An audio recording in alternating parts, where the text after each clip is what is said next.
And Bank of America Stadium.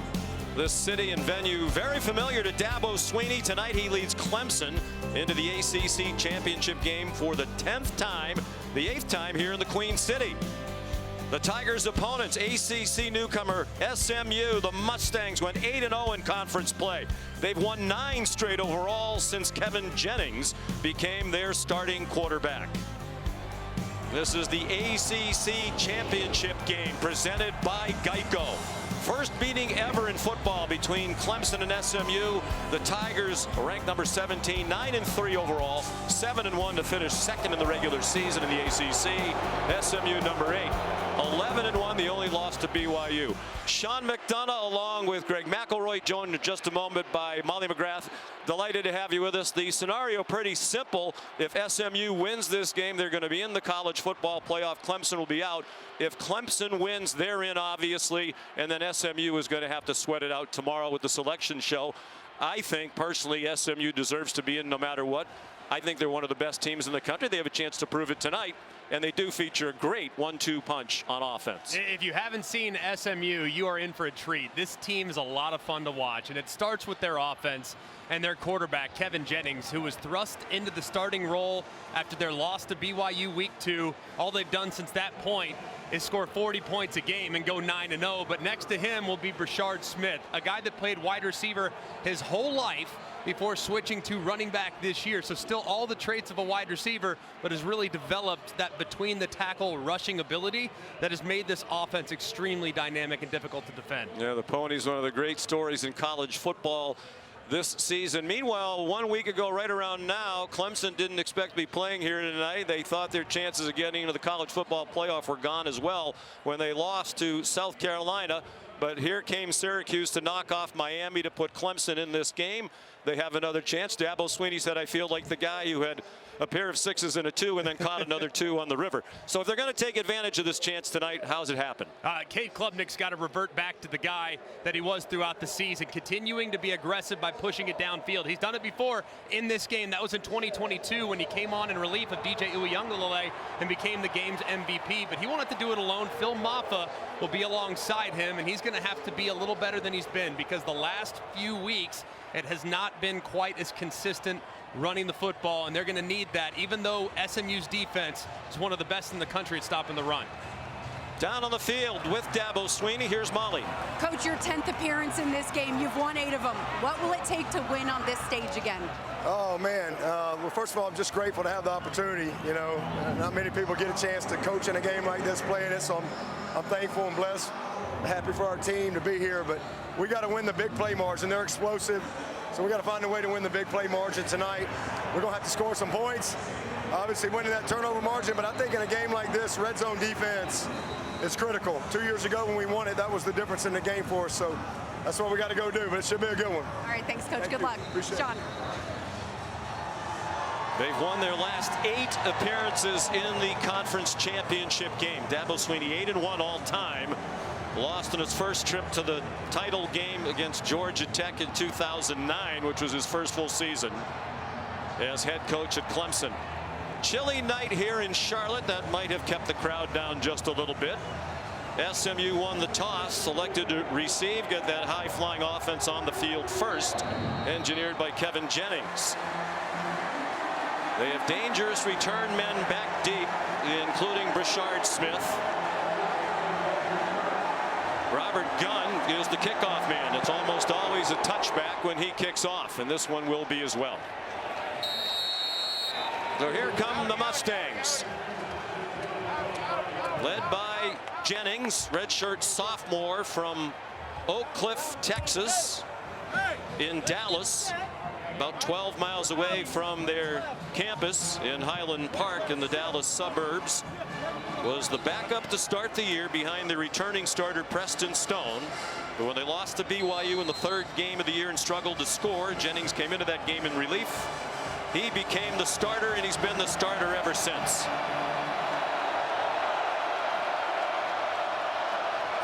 They have Roderick Daniels Jr. lining up in the backfield. It's a handoff to Brashard Smith, who lined up out wide And he has a quality gain on the first play from scrimmage of 13, knocked down by the freshman linebacker Sammy Brown. This SMU offense has a ton of speed, and they like to utilize tempo. They go very quickly. Smith lined up as the running back now.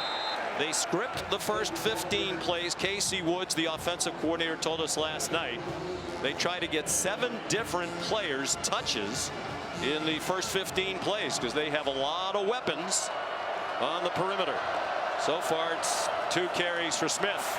Under pressure, Jennings stripped by T.J. Parker. Clemson says it has the ball, and the Tigers do. Parker knocked it out, and he recovered. And he just goes right around the left tackle, Savion Byrd. Jennings never feels him. Parker is able to get that right hand and dislodge the football. And then he turns over and then recovers it himself. What a tremendous play by T.J. Parker, who at times can take over the game. His 6th forced fumble of the season. That is the single season Clemson record. And they've been taking it away with great regularity, especially lately. P.J. Williams is an injured player for SMU, their starting right tackle. And he is helped off the field, transferred from Texas A&M. They mixed and matched the offensive line through the first 5 games of the season or so. And then they settled on the alignment that they're playing with tonight. Williams started the first 3 games at left tackle, moved to right tackle. That was the big question coming into tonight, too, is SMU has not seen a defensive front that is as active and disruptive as Clemson. How would their offensive line hold up? And so far, obviously early in the game, it's advantage Clemson Tigers. They take over at the 33 with Cade Klubnik, the quarterback, Phil Maffa fighting through a banged up shoulder, the running back. Plenty of time, and now Klubnik taken down. The ball's out again, and they're ruling him down by contact after a loss of 2. Elijah Roberts there to put a big hit on part of a very big and strong defensive front for SMU. And Elijah Roberts saw that all the way and was ripping for the football. That left knee down right there, and looks like Klubnik still has possession. Roberts is a defensive end, and he's 295 pounds. Looked like a design quarterback draw. Instead, it's a pass and a touchdown. Bryant Wesco, 35 yards.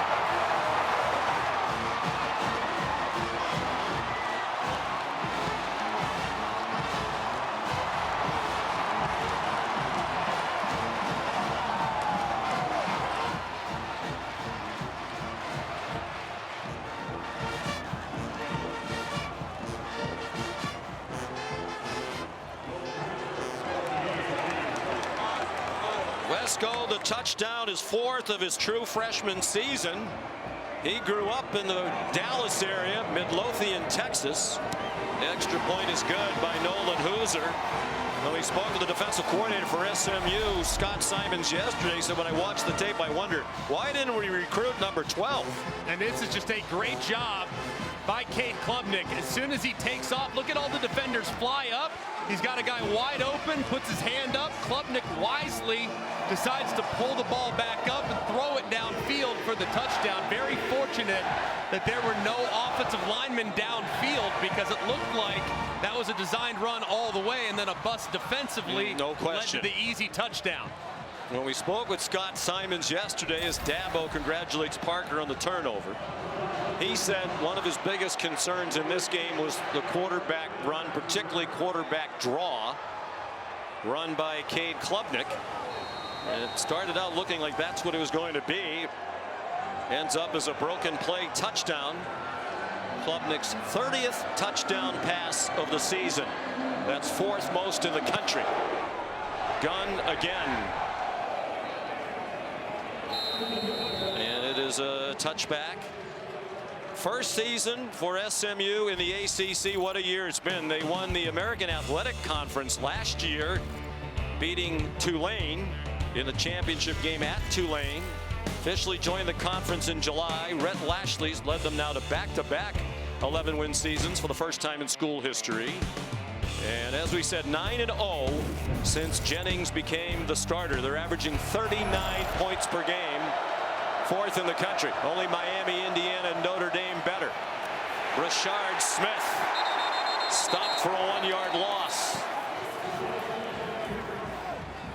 Sammy Brown in on the tackle again, just named during the week as the Defensive Rookie of the Year for Clemson. Rhett Lashley, the head coach, calls the plays for SMU with help from his offensive staff. Pretty disastrous start so far for SMU. So Rhett Lashley hoping that his quarterback Kevin Jennings, who's described as cool and as poised as it gets, hoping they can calm down and settle in. L.J. Johnson in. He pitched it to Daniels, who looks to throw it, and it's way out of bounds.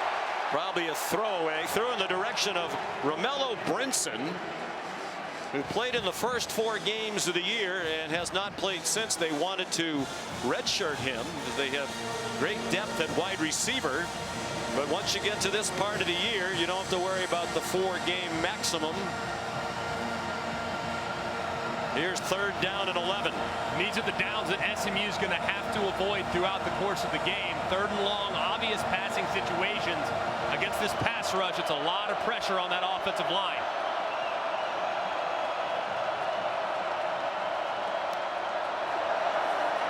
Just a 3-man rush. Jennings down the middle and broken up by Wade Woodaz.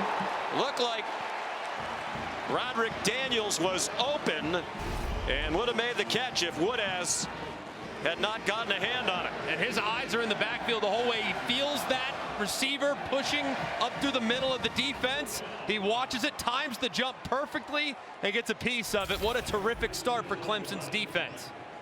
Such a good athlete as Woodaz, who arrived as a safety. He grew into the linebacker spot, and he's one of the best in the country. Their leading tackler. Isaac Pearson. Low wobbly punt. Antonio Williams caught it at the 36. Antonio Williams with a flag down goes down inside the 45-yard line of SMU. Matthew Hibner made the tackle. 41-yard punt, 28-yard return. But there is the flag. The crew led by Adam Savoie.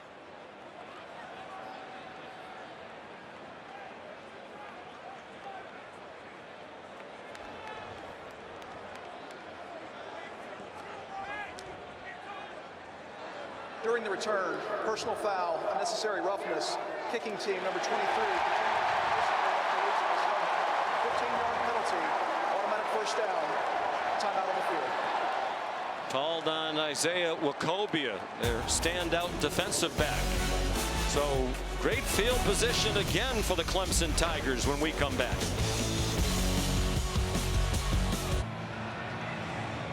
Let's bring in Matt Austin to tell us about this penalty against SMU. Matt. Yeah, down at the bottom right of the screen, you can see the offensive player's helmet came off. He can't put it back on and participate. It's a 15-yard penalty. The reason it is because the defense can't hit him if he does not have a helmet on. So it's 15 yards either way, whoever hits whom. So it's a good call. And it takes the ball down to the 28-yard line. And some trickery. The flip to Wesco. He can fly. Wesco dragged down from behind after an 11-yard run and a first down. Cale Sanders might have saved a touchdown for the Mustangs with that tackle. You can really sense the urgency now from Clemson. I mean, really a good starting football team. Their defense in particular, SMU's been one of the best, and Clemson jumping out like this, man, has SMU all sorts of scrambling. If you're wondering where the play clock is, they're having a problem with it. It's being kept on the field. Klubnik got it off just in the nick of time. First and goal down to the 5-yard line on the catch by T.J. Moore, another true freshman like Wesco. This one a 12-yard gain, and they'll go quickly to line up again.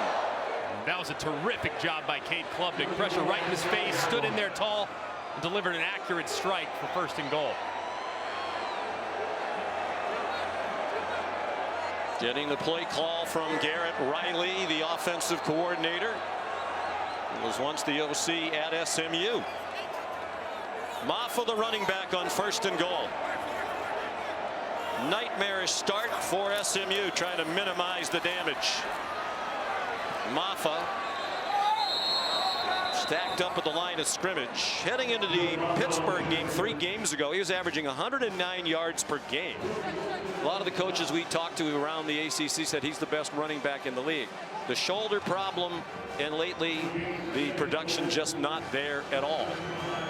And he's really, his best attribute at 230 pounds is running through contact. He hasn't had a lot of success with that as well, so really dropped off. Offensive line being a little bit up and down as well have contributed. Klubnik, quick throw down to the goal line. Touchdown, Jake Brenningstool.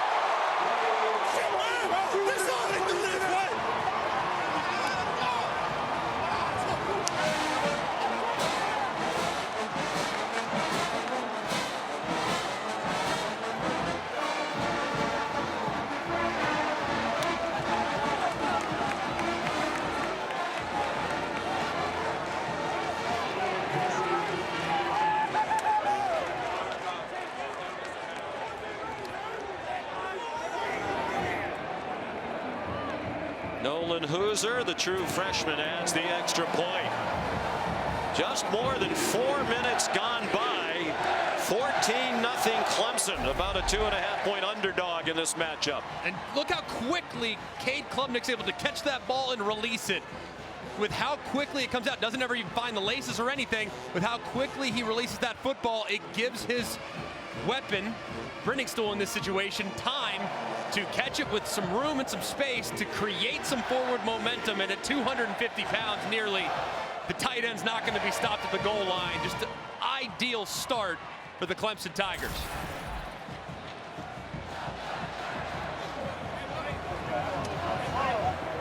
Brenningstool's 16th career touchdown catch, second all-time among Clemson tight ends, 2 behind Jordan Leggett.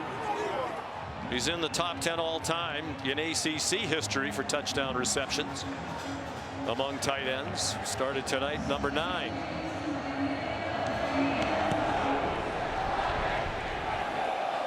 Robert Gunn, the touchback. So here comes SMU for the 3rd time. Dabo Swinney in his 16th full season as head coach, making his 10th appearance. There have been 20 ACC championship games, including tonight. He's been the head coach in 10 of them. Won the last 8. And in a lot of them, they've been blowouts, including the last time they were here 2 years ago when Klubnik came off the bench, led them to a 39-10 victory over Drake May in North Carolina. Kevin Jennings on the run, and it's dropped by Roderick Daniels. Well, you wonder about nerves relative to SMU. Rhett Lashley said that he wasn't really concerned about it. They played in a championship game last year. Felt like they practiced well. No noticeable anxiety, but they're playing like a team that's a little jittery to start, knowing everything that's at stake. Yeah, I mean, that was their 7th drop of the season. They have the 3rd fewest drops in the country. So just to show you just how out of character that performance up to this point has been. As we've seen, here comes a blitz. Jennings throws it, caught for a first down. Moochie Dixon swung down after a 13-yard gain. Well, the coaches say the stage won't be too big for Jennings. One of the things they love about him is his emotions almost never change. He is extremely cool. Back shoulder throw again for Dixon, ruled a catch to the 48-yard line of the Tigers.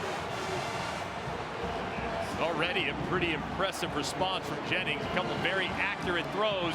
One that was dropped, but got him in a little rhythm now offensively. They line up in a pistol after a 15-yard gain. Flip forward to Jordan Hudson. And nothing doing there. He ran into Sammy Brown.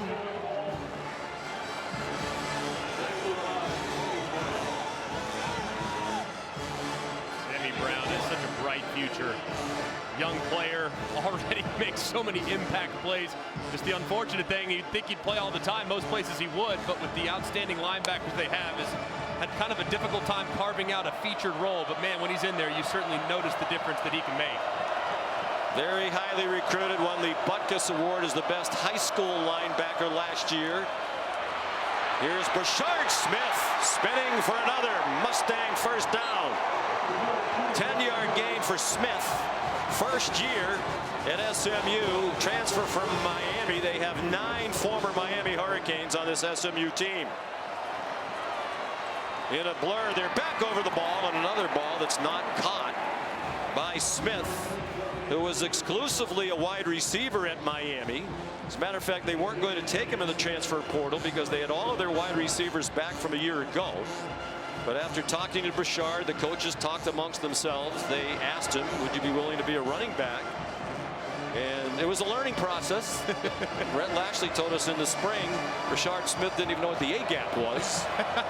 Not really part of the job description for a wide receiver, knowing the gaps up front, but man, he's been great. And he is a playmaker with speed and shiftiness, and has really just had a nice knack for understanding where the runs are supposed to go. He was credited with a 2-yard gain there. He's had one of the best seasons in SMU history. More than 1,700 all-purpose yards now.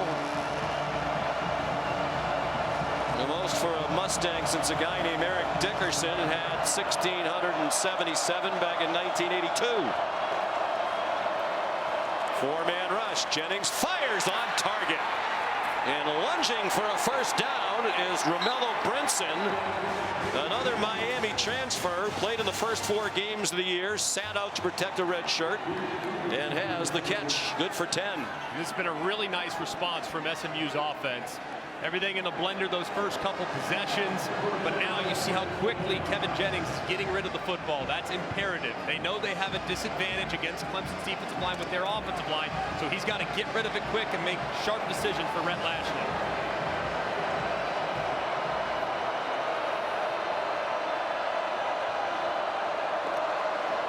There's a blitz off the corner, and Smith gets knocked down after a 1-yard gain. Woodaz, who was the blitzer off the corner, rallied to the ball.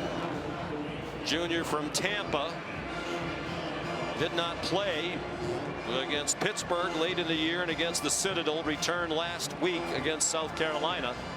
Battled an ugly contusion on his leg. His entire leg was black and blue. He's excellent too, just a playmaker at the second level, and probably one of the best linebacker trios in the country with Barrett Carter, Wayne Woodaz, and Sammy Brown. Design run for Jennings. He has a hole down the sideline and into the end zone.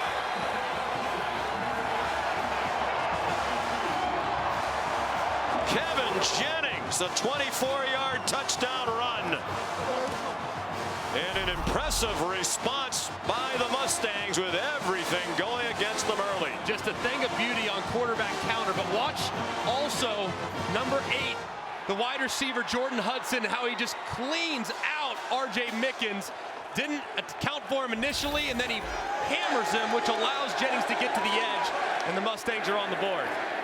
5th rushing touchdown of the year for Jennings. Extra point good by Colin Rogers.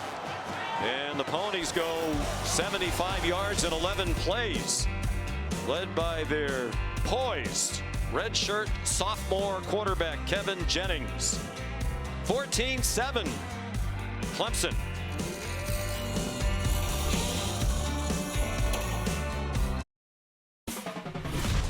The ACC Football Championship game is presented by Geico. Get more with Geico. And in part by the Home Depot. How doers get more done. This SMU team, the return of the Pony Express in the early 1980s. Both Craig James and Eric Dickerson are here tonight enjoying the success of this Mustang team. Eric Dickerson said a few weeks ago, thanked the team for making him proud to be a Pony again. Of course, during that era, they wound up as a result of things that happened going into the death penalty. It took a long time to recover. Before the game, Rhett Lashley talking to his team. And we fight as one unit, one team. Remember, we control how hard we play, we control how physical we play, and we control how we respond to everything that gets thrown at us. I love you guys. I'm proud of you, and I believe in you. Let's go get it done. They had about as much thrown at them as they could to start the game. Turnover in their first possession. Clemson took over the 33. Second possession, Clemson, after a punt return and a penalty at the end of it, started at the +28, scored touchdowns both times. Starting from their own 25, Jay Haynes in for Phil Maffa, and he gets 3. Here's Molly.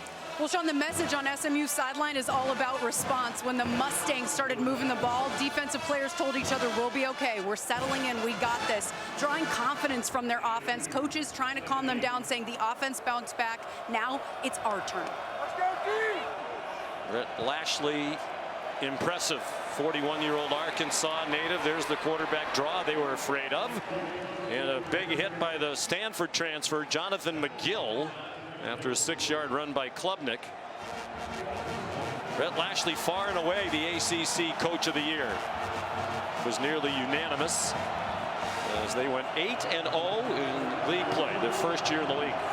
By far the best jump, sorry Greg, a team making a jump from a group of 5 conference to a power 5 conference. Most successful transition of that kind ever. Klubnik tackled by Isaiah Smith, but it's a first down. What a job Brett Lashley's done. I mean, just incredible, putting the roster together and understanding the league as well as he did. Having been at Miami, that was clearly, as the offensive coordinator, very helpful to kind of know the league and what would win and what players he would need. So he's done a terrific job and should be very proud of what he's built already. Another team to go undefeated in its conference, in a Power 4 conference, is Oregon, the only undefeated team in FBS overall. They'll put that on the line tonight. They are in the Big Ten championship game. Brenningstool, the intended receiver, and Ahmad Moses broke it up. They studied other teams that made a transition recently from the group of 5 into a power conference, and he said, Brett Lashley, one of the things those coaches told him, including his mentor Gus Malzahn, you have to beef up on the lines of scrimmage. The players in the league you're going to are going to be bigger and stronger. And there's that strong defensive front led by Jared Harrison Hunt, a transfer from Miami. He was first team All-ACC this year. Dropped that play, dropped Haynes for a loss. Yeah, and this whole defensive front does such a great job for SMU. They are deep, they are disruptive, and they are extremely athletic. So they believe they actually have an advantage against Clemson's offensive line as well. It's an enormous defensive front. Klubnik, they brought a blitz. He got hit as he throws, and it wobbles incomplete in the direction of Antonio Williams. Cameron Robertson, who's a backup defensive end, put the hit on Klubnik. There is a flag down. Roughing the passer. Defense number 15. 15-yard penalty. Automatic first down. And he crashes down inside and goes right through between the guard and the center. He hits Klubnik, and it's tough to see from that point. Does he land on Klubnik with all of his body weight? Does he slam him to the ground? And it does look like there he does land with all that body weight on top of the quarterback. And that's what resulted in the call that Brett Lashley is furious about. What they used to call football. Jay Haynes, the ball carrier. Brett Lashley still upset. I mean, my question for Matt Austin would be, yeah, he landed on him, but it also looked like he tried to take his left arm off him as he was taking him to the ground. Should that be considered, you know, as an attempt to not slam him into the ground? I like this call. I agree with Greg. He put all of his weight on there, and especially with the quarterback going down on the side, you're looking at a catastrophic shoulder injury possibly. So I like that call. All right, thank you. 2nd and 7 now. They're back across midfield for the 3rd time in as many possessions. Haynes, the ball carrier. And it looks like they might be moving on to Haynes from Maffa.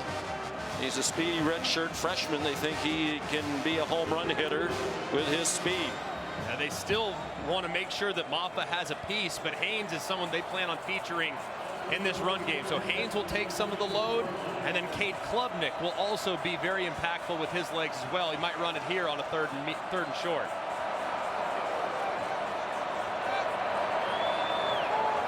Almost a straight line of Mustangs across the line of scrimmage, then several drop out. Down the seam, Wesco breaks free and scores his second touchdown of the game. This one 43 yards.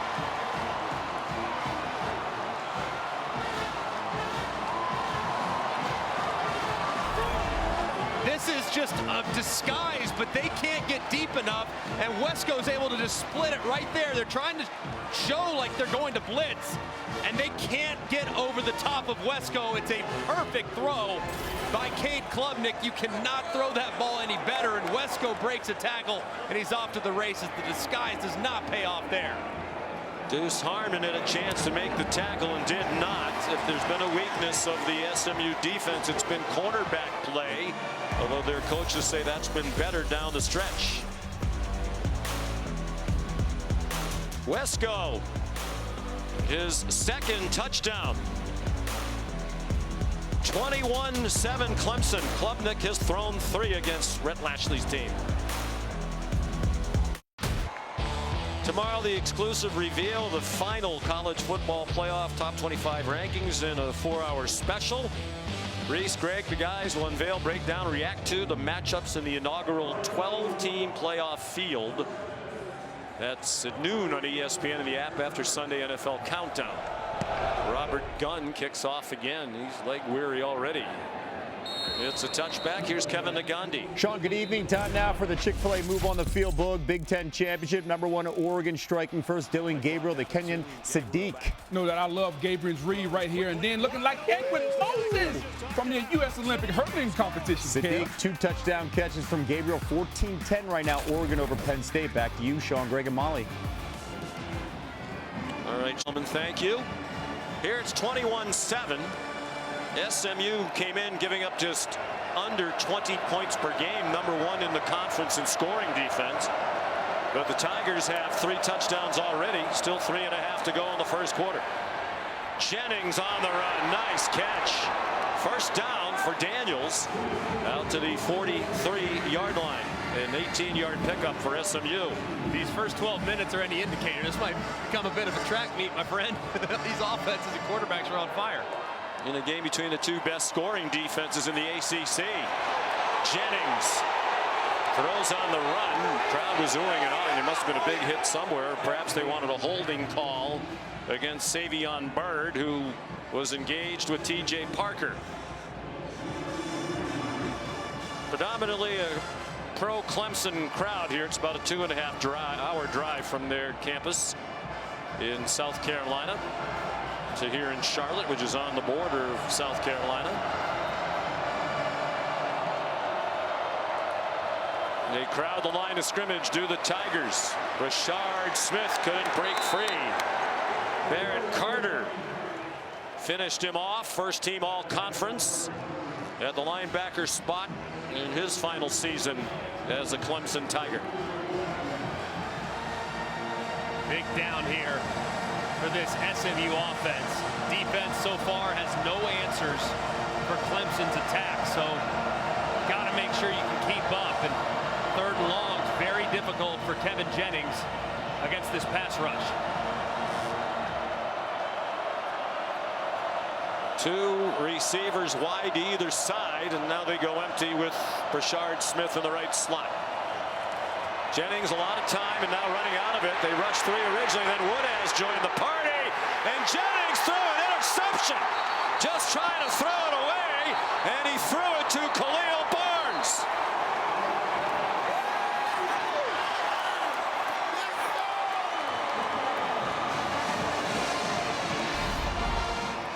Just a 3-man rush this time from Clemson's defense. So Jennings knows he has some time, but he leaves the pocket too soon.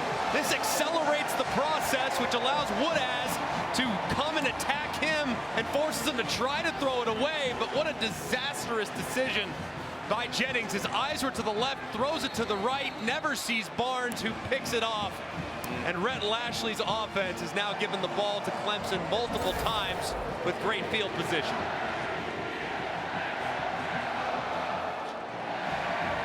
There's a conversation about whether or not it was an incomplete pass.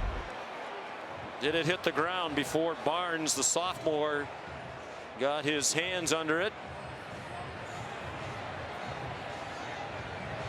And from that angle, it doesn't look like there's any part of that ball that hits the ground. It feels like Barnes is able to go down and grasp it and control that ball before it goes through his arms.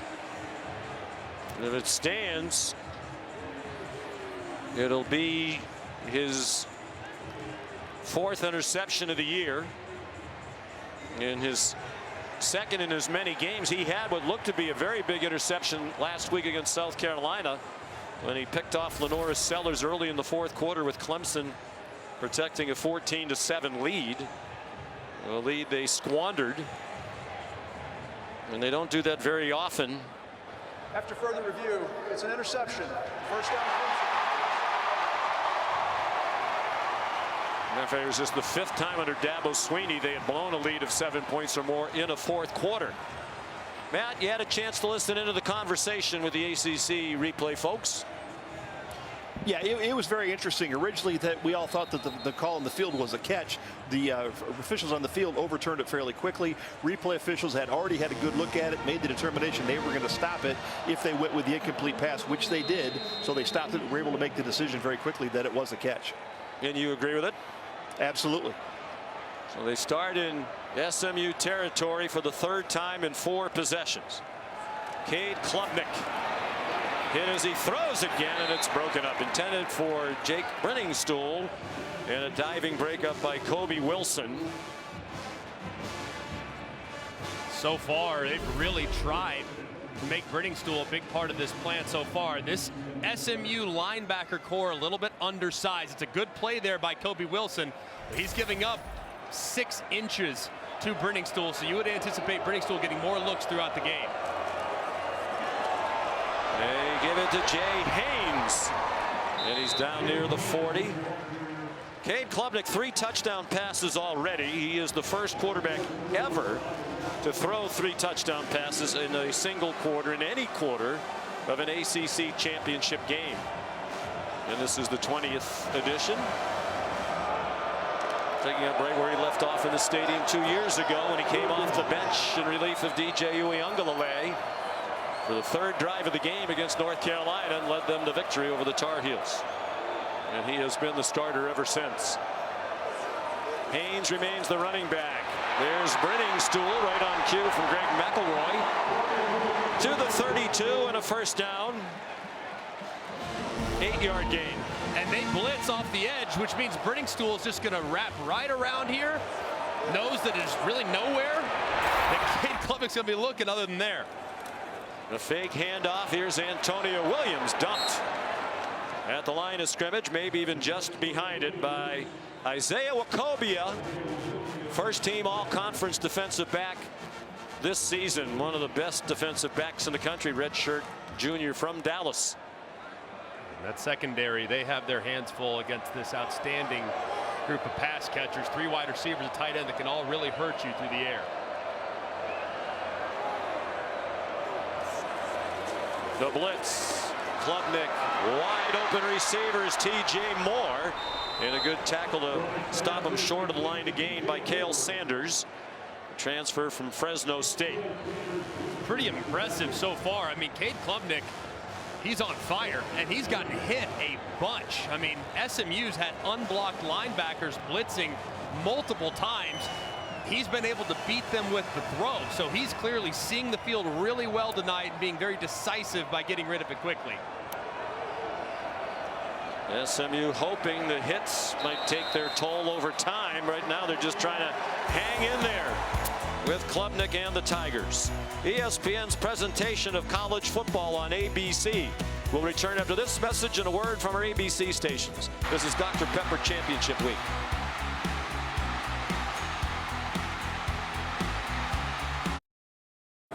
Coach, all the momentum in your favor. How do you convert on 3rd down here? Well, we gotta just execute. That's it. We've been executing really well.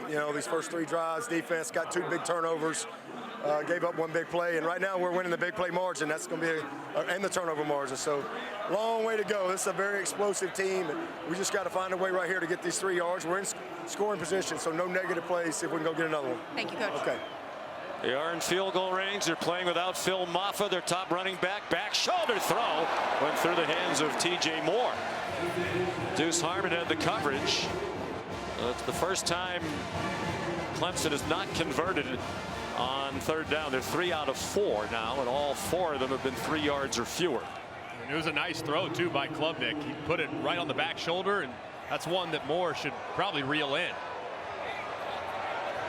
Here's Nolan Hooser, the true freshman. They've had problems with blocked field goals. He's had 5 of them blocked, with pressure mostly from the left side of their protection unit. And there was plenty of pressure there, and it's wide right. So the protection issues continue. The field goal kicking woes continue as well. And there's pressure off the left-hand side again, and I have to wonder if Hooser could kind of feel that, because he kind of pushed it out to the right. That thing never really had a chance, and really it was horribly protected by Clemson's field goal unit. Both Deuce Harmon and Ahmad Moses had significant penetration. So a stop for SMU, one they desperately needed. Jennings has turned it over twice already. And he's been down this road before. He hands it off to Brashard Smith, trying to bounce outside, and does. Davion Terrell knocks him out of bounds, but it's a 12-yard run and a 1st down for the Mustangs. Jennings had a 5-turnover game against Duke at midseason. They committed 6 turnovers as a team, lost the turnover margin 6-0, and won the game. Roderick Daniels, tough run after the catch, and he fought his way to the 43-yard line. 20-yard gain. You referenced that -6 turnover margin game. First team in college football in 14 years to do that. -6 and still win. Yep. And before that, it's Jordan Hudson running out of bounds. Teams in this century that were -6 or worse in turnover margin in the FBS were 1 and 124.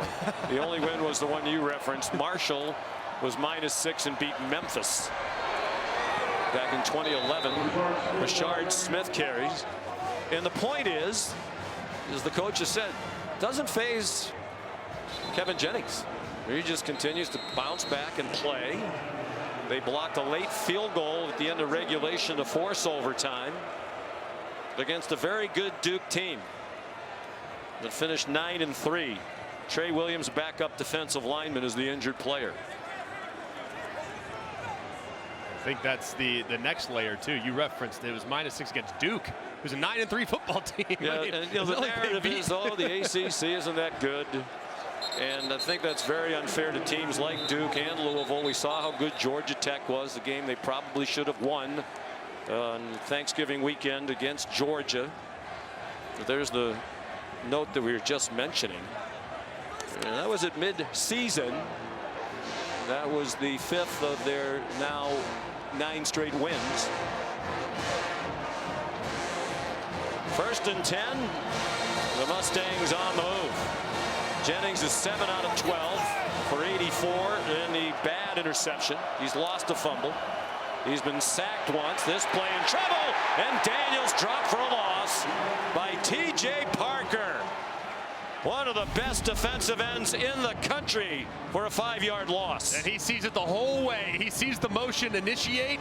He stays wide and drops him for a big loss. Great play by Parker. Just a sophomore from Phoenix City, Alabama. 10 sacks. First Tiger with double figures in sacks since Cleveland Farrell at 11.5 back in 2018.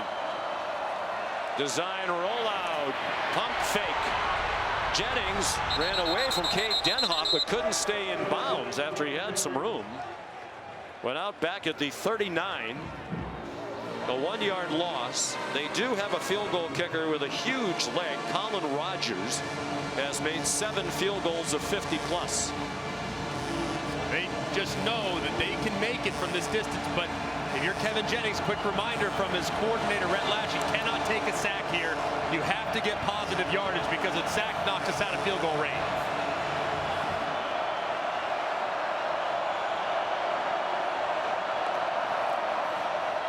On the run, perhaps just trying to make it a slightly easier field goal for Rogers. There's a flag thrown very late from the official deep down the field on the far sideline. Sammy Brown made the tackle.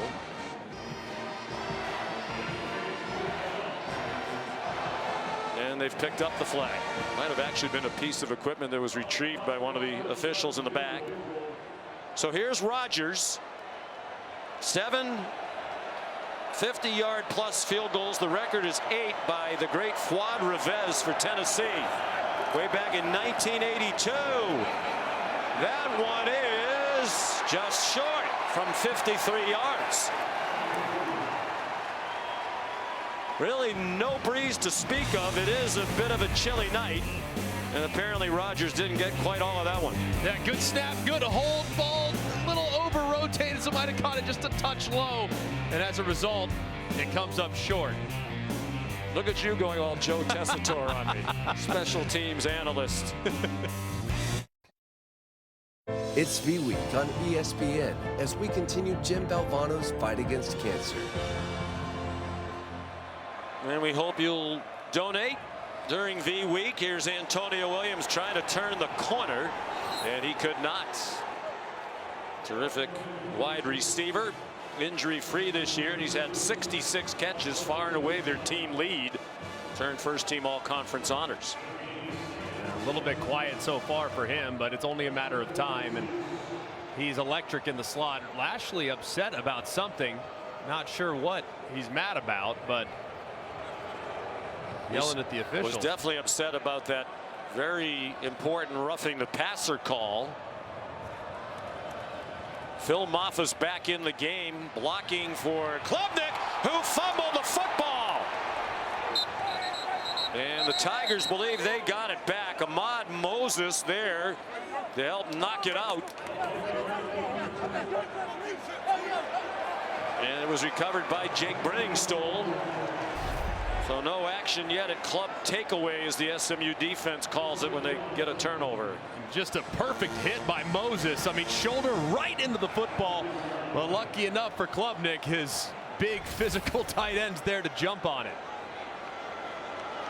Well, Clemson has been even or better in the turnover margin in each of their last 11 games, and they're +2 already tonight.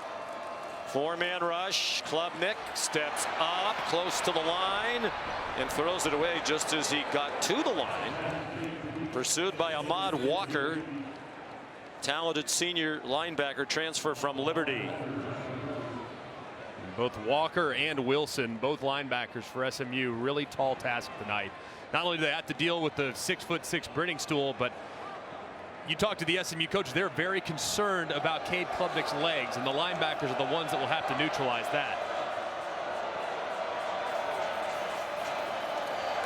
Jay Haynes in space into Mustang territory with a 3-yard gain to the 47.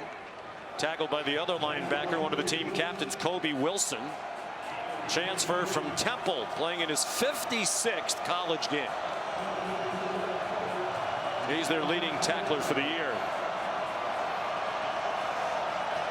3rd down and 7. The first 3rd down longer than 3 yards in the game.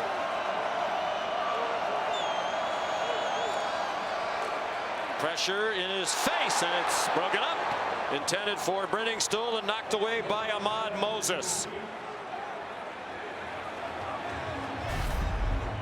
And a blitz up front. You'll see a lot of movement up front from SMU, which forces the ball out of Klubnik's hands quickly. Moses knows that that ball's coming out, so he's squatting on it. He's not worried about getting beat deep. He makes a break on it, nearly had a big interception. There's the first punt of the night for Aiden Swanson, sixth-year Clemson punter. With Roderick Daniels Jr. back deep. He's returned one for a touchdown this year in their big rivalry game against TCU. Trying to deke the Clemson coverage team. And they downed it inside the 10. 21-7 Clemson. It's a 39-yard punt. This is the ACC championship game presented by Geico. The AT&T Countdown to the College Football Playoff National Championship, Monday, January 20th on ESPN. Yeah, that's how I get by. And in this ACC championship game, a matchup of two quarterbacks who hail from the state of Texas. They're in the same recruiting class, but at opposite ends of the recruiting spectrum. Cade Klubnik, one of the top recruits in the country, 3 times a state champion at powerhouse Westlake in Austin. And Kevin Jennings, I didn't even know they got to 1,535. Those are Greg McElroy numbers. He was originally heading to play for Bobby Petrino at Missouri State and was a very late change to SMU in his hometown of Dallas. Rashard Smith for 9. Matter of fact, Rhett Lashley had just gotten the head coaching job, came back from Miami, was the coordinator. About a week after returning to Dallas, he and Casey Woods, the offense coordinator, went to a high school football game that involved South Oak Cliff High School, where Jennings played. They were going to look at other players. Rashard Smith stopped at the line by DeMonte Capehart. And about in the second quarter, Rhett Lashley turned to Casey Woods and said, how come I can't get my eyes off the quarterback for South Oak Cliff? Let's find out more about him. They wound up offering him a scholarship. He elected to stay home to the delight of his parents. And he has become a key factor in their success. They had 2nd and 1. Now they have 4th and 1 as Rashard Smith is stuffed. And Rhett Lashley has a decision to make, and it's going to be a punt. And they just stuffed this right at the line of scrimmage. Nobody's there for Sammy Brown, who's able to just run right through it and hammer Rashard Smith right at the line to gain. And Sammy Brown at 240 pounds working against Rashard Smith, 40 pounds lighter. You're not going to be able to run through that contact and get the first down. SMU 1 out of 5 on 3rd down. There's Isaac Pearson. Movement. At least the Tigers sideline thought so. They're hollering at the officials. Pearson, a good punt. And a fair catch signal was made by Williams. And then he got dumped. And there'll be a penalty.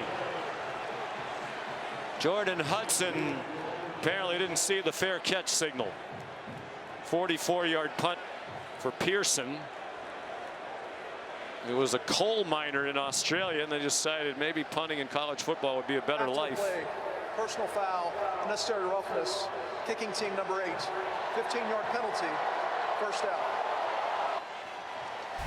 Just a massive mistake again by SMU. Clear and obvious fair catch signal right there, but obviously Hudson never saw it, and this is now the 3rd 15-yard penalty that SMU has given Clemson twice on a change of possession, which gives Clemson great field position in plus territory. Just can't make mistakes like that if you're Rhett Lashley's team. There have been only 3 assessed penalties in the game, all against SMU, and as you said, all of them 15-yarders. They're coming off an easy win against Cal, 38-6, but in that game, their last regular season game, they committed 17 penalties, tying the school record. Klubnik on the run. 3-yard gain taken down by Alexander Kilgore. Looked like Clemson was going for the jugular there, tried to hit Turner on a go ball deep downfield, but it was well defended, and Klubnik decides to take off. Garrett Riley trying to get aggressive with the great field position. Riley spent 2 years with Sonny Dykes as offense coordinator at SMU, then went with Sonny to TCU. Phil Maffa Limited action so far. That's just his third carry. He got within 2 of the first down. 5-yard pickup for Maffa, his last season at Clemson. Graduate student on his way to the NFL. Probably 2 downs to get it here for Maffa in this Clemson offense. Here inside the 40-yard line. It is Maffa with a hole, and he has a first down, dragged down by Elijah Roberts. It's a gain of 4 for Maffa. And a really good job by the right side of the offensive line. Watch number 64, Walker Parks. He has to go a long way to block Elijah Roberts, and he's the point man. He makes that block. Maffa runs off him. They convert. Here's Wesco already with the first multiple touchdown game of his freshman season. Kobe Wilson tackled him. 7 on that play for Clemson. Been a frustrating year for Dabo Swinney. They're 9-3. Feels like it should be better. He said we just need to get out of our own way. We haven't really put a complete game together, and a lot of times it's self-inflicted mistakes. So far, they've avoided those for the most part. Errant throw there from Maffa. The thing about this Clemson team, though, Sean, is when they've played well and when they've revved their engine, and albeit I don't think NC State's a great football team, but what Clemson did to NC State was insane, and they did that time and time again in the first half of the season. So they just have some ups and downs, but at their best they can go with anybody. Only one win over a team with a winning record. That's Pittsburgh, which ended at 7-5 after a 7-0 start. 4 out of 6 on third down. Klubnik incomplete. Lunging effort by TJ Moore. And now a decision to make with the field goal woes. Pressure again and a miss by Hooser. It's a manageable 4th down, but they're going to take their chances with a field goal try again. Watch the left side of this field goal protection unit. The last time looked like Mod Moses ran right between the tight end on the left side and the wingman on the left side. So watch the left side and see if they try to attack that spot again. He's had 5 blocked, and then Robert Gunn tried one against the Citadel. He had 1 blocked. SMU moved. They don't want to jump offside. It would be a Tigers first down. That's what Clemson was hoping to do. Clemson. So let's see if Dabo will leave the field goal team out there or go for it on 4th down. Tigers up 21-7 in the ACC championship game. Taco Bell Live Más student section, we think. All season long, student sections across the country are competing to be Taco Bell Live Más student section of the year. Download the Taco Bell app to learn more. Well, Rodney Dangerfield went back to college. Yeah, that was graduate school, I think. So they are going to stick with the field goal try for Hooser. Freshman from Cornelius, North Carolina, from right here in the Charlotte area. 66 field goals in high school, the all-time national record. And pressure again from his left, but that time he drives it through from 44.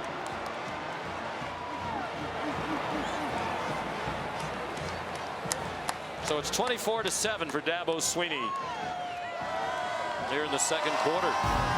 Kick off your NFL Sunday at 10 a.m. The countdown crew on ESPN and the app. They'll have the early breaking stories, injury updates, previews of each game right up to kickoff. And then cap week 14 with Monday Night Football on ABC, ESPN, ESPN Deportes, and ESPN Plus. It's everywhere. Cincinnati and Dallas. Special Simpsons broadcast. Who doesn't love the Simpsons? Streaming on Disney Plus and ESPN Plus, called the Simpsons Fun Day Football.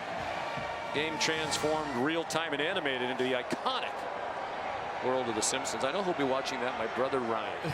No bigger Simpsons fan. He might have grown out of that now. Really? I think the McElroys will have the Simpson broadcast on as well with 3 kids under 5. Robert Gunn, another touchback. So far, Clemson's defense has been really disciplined. They've done a great job.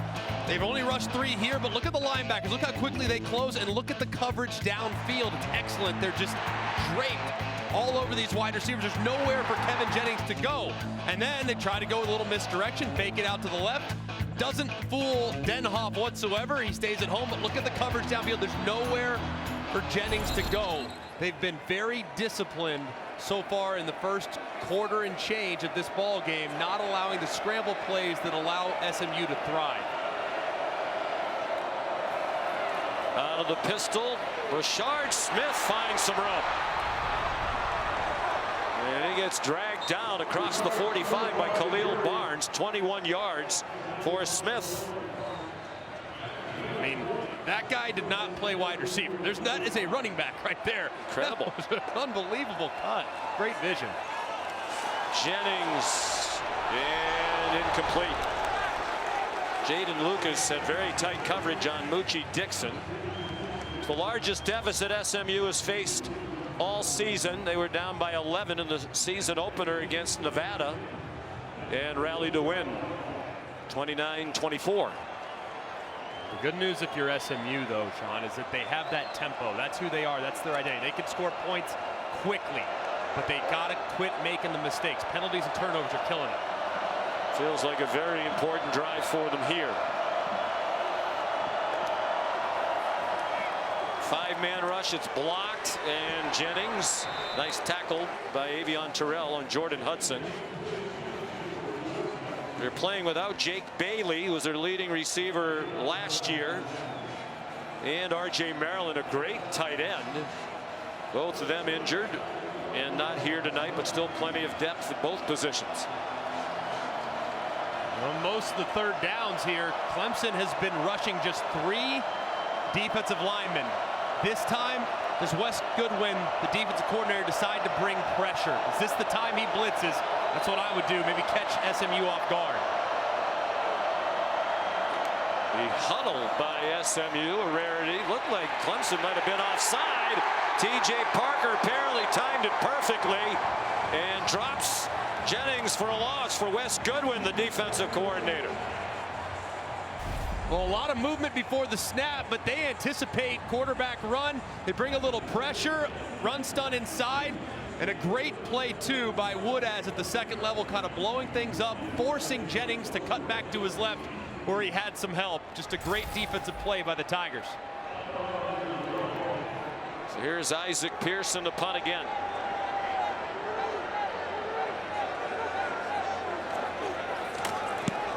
Antonio Williams back for it. Takes a great bounce for SMU and goes out of bounds near the 6. Sean McDonough, Greg McElroy, a lot of the talk all week leading up to this was about SMU's situation, number 8 team in the college football playoff, and the debate about if they lose tonight, would they fall right out of the college football playoff field. I think the one thing they absolutely could not afford is to get blown out here tonight. A lot of football left, but if they get blown out, I think their argument's going to have a tough time with the committee. I think it's really an uphill battle at this point. They need to show some life here at the end of this first half and then into the second half, because they came into this game with the second weakest strength of schedule in the Power 4. But when you look at what Rhett Lashlee's team's accomplished, they've played great throughout the season. So a tremendous argument to be had on their behalf. But man, if they get blown out against the best team they play, it's not a good look. Here's Maffa with the worst starting field position. He wasn't worried about protecting his shoulder there as he ran over Kobe Wilson. Molly? Well, Sean, Clemson quarterback Cade Klubnik's left hand has been taped. Athletic training staff keep trying to tend to it and check on him, and he keeps waving them off, but he was opening and closing it, testing the mobility of his hand. So that's something to keep an eye on for the rest of this game, guys. You have to wonder, maybe it was on that hit that he fumbled on. He took a big hit, taken a few hits tonight. So keep an eye on that hand and make sure it doesn't have an impact on the ball handling for him when he's handing it off, or quick catch and throw. 2nd and 2, Maffa. Excellent penetration by SMU, and out of bounds goes Maffa. Brandon Crossley there. That's a huge play, because if Clemson converts on this possession here, this first set of downs, they're thinking about running out the clock here to end the half, but now it's SMU perhaps with a chance to get the ball back with excellent field position. Huge third down here, 3rd down and 6. And you would think some teams would probably be thinking maybe do you burn a timeout here on a 3rd and improbable, but with how Clemson's played on 3rd down, 4 for 7 tonight, I don't think it's wise to call timeout before the 2 minutes. So save that for the offense when they get back on the field if you can stop them here. So often now those decisions are analytics driven. Right. So 2 minutes to go, first half. Wesco 2 touchdowns. Brenningstool had 1. 3 touchdown passes thrown by Klubnik. 24-7 Clemson.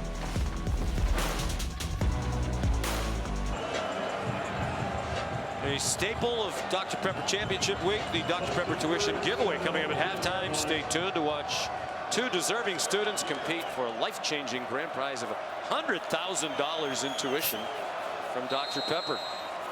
2 minutes to go in the half. 24-7 Clemson. Big 3rd down and 6. SMU needs a stop. Down the seam. It's just a bit too long for Bryant Wesco. That might have been a touchdown with his speed. Man, so close to being a touchdown. Ball's thrown just a little bit too far inside and a little bit too deep. Cade Klubnik's been so accurate tonight, but just a little bit too much on that one, and a rare miss for the outstanding quarterback. Well, Dabo Swinney talked about the little things. That might have been a big thing. Game-changing touchdown, perhaps. Aiden Swanson, the punt. Brandon Crossley who had the coverage. Second punt here for Clemson. And a good one. Broderick Daniels Jr. muffs the punt. It goes out of bounds on the far sideline. Here's Kevin Nagandi. Sean, Capital One halftime report just minutes away. Booger McFarland, Kevin Nagandi in studio. A historic night in Atlanta. Highlights of what Georgia did to Texas in that comeback victory in overtime with the backup quarterback. We'll hear from Kirby Smart.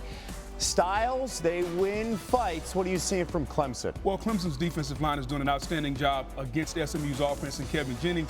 And Clemson and Cade Klubnik are attacking the secondary of SMU. They got to switch that up. Big Ten championship highlights coming your way. Oregon in control. Back to you, Sean.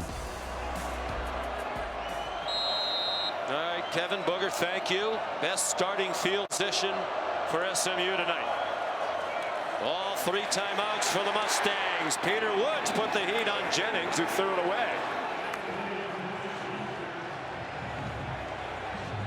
Tell you what, they're going to have to figure something out in the second half if you're SMU, because there have been a handful of plays for Rhett Lashley's offense where the offensive line's just gotten beat immediately. It's one thing if they get beat after a couple seconds and Jennings has time to survey the field, but getting beat immediately is a bad recipe. So they're going to have to change the snap count or something, because they're getting beat way too consistently. It's a veteran offensive line loaded with transfers. All 5 starters transferred in. There's Romello Brinson, very close to the first down, but he didn't get it. And they'll take nothing for granted after they had 2nd and 1 on their last possession. 3rd down and about a foot. They tried to run it up inside last time. Let's see maybe if they try something on the perimeter so they're not running into the beef of that Clemson defense between the tackles. Huddling again, not the usual brisk tempo. Stone E.B. is a tight end, fullback type. Lines up. And a wing to the left. They're just 1 out of 6 on 3rd down. Rashard Smith to the 45-yard line. 5-yard gain and a first down. Stephylan Green, freshman, made the tackle. Very bright future, they think, along that defensive line for the Tigers. And this would be a spot here. If I'm Rhett Lashley, I'm thinking about taking a shot. See if I can't throw it over their heads here on 1st and 10 plus territory. Can they protect well enough to do it? 4-man rush. They still force Jennings back, and it's batted out of the air by Jaheim Lawson. To your point, I mean, they're on Jennings almost immediately.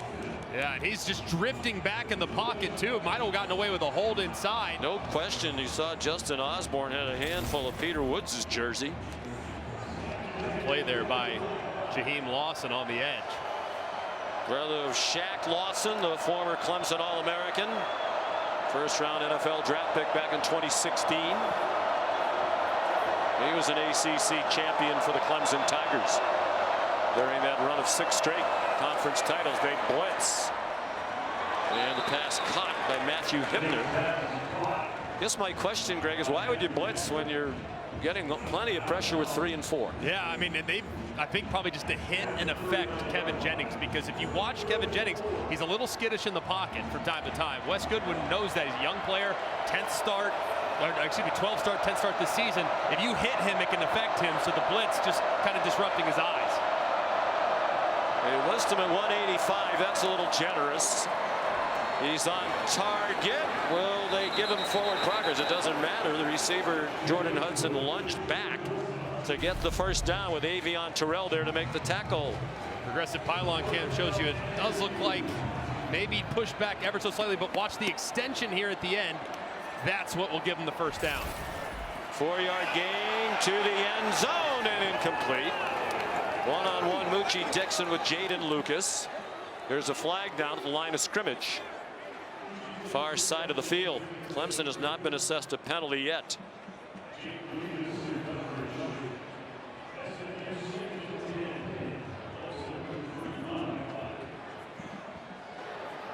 An eligible player downfield. Offense, number 13, was covered up and went downfield. 5-yard penalty. First down. Roderick Daniels, senior from Duncanville, Texas. Yeah, he needs to get off the line of scrimmage. As you can see, Hibner, tight end to the outside. He was covering him up. 2 guys on the line of scrimmage. He needs to back up to make himself eligible. So it's 1st and 15. Clock stop, 55 seconds to go in the half. And all 3 timeouts for SMU. Based on the previous field goal attempt, probably not in field goal range. It'd be close for Rodgers. Design run for Jennings didn't fool anybody. Barrett Carter drops it for a 1-yard loss. And Rhett Lashley will use his first timeout. 30 seconds. Please reset the game clock to 50 seconds.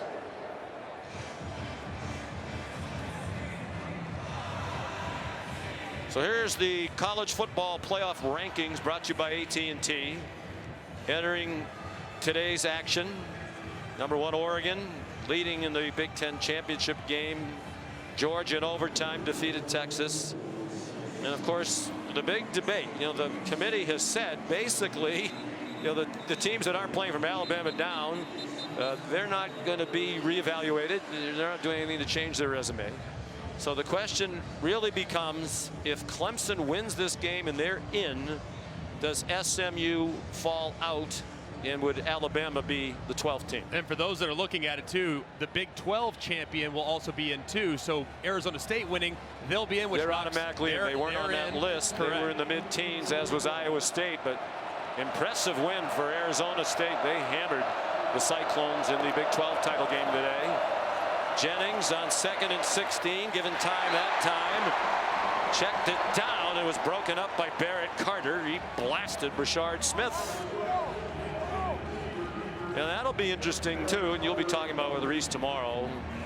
What will the seeding be? There was a lot of the feeling was whoever won the Big 12, they were going to be the number 12 team. They wouldn't get the first round bye. The top 4 highest ranked conference champions get the top 4 seeds and a bye in the opening round. The 5th one would have to play. But would Arizona State move past anybody? Really interesting, that's for sure. There's a throw off the hands of Keyshawn Smith. And I guess that would be if Clemson wins this, because right now they're number 17. Would they have to play in the first round and not get an automatic bye? Another ball that could have been caught, wasn't. One that probably should have been there too, and it's one Keyshawn Smith's got to want. That's a kind of an interesting play call there by Rhett Lashley. They go for the conversion as opposed to trying to make the field goal more manageable by taking a 6 or 7 make a yard 4th down more manageable. Correct. Give yourself a decision. It's a big possession that they are not going to take advantage of. Isaac Pearson, the punter.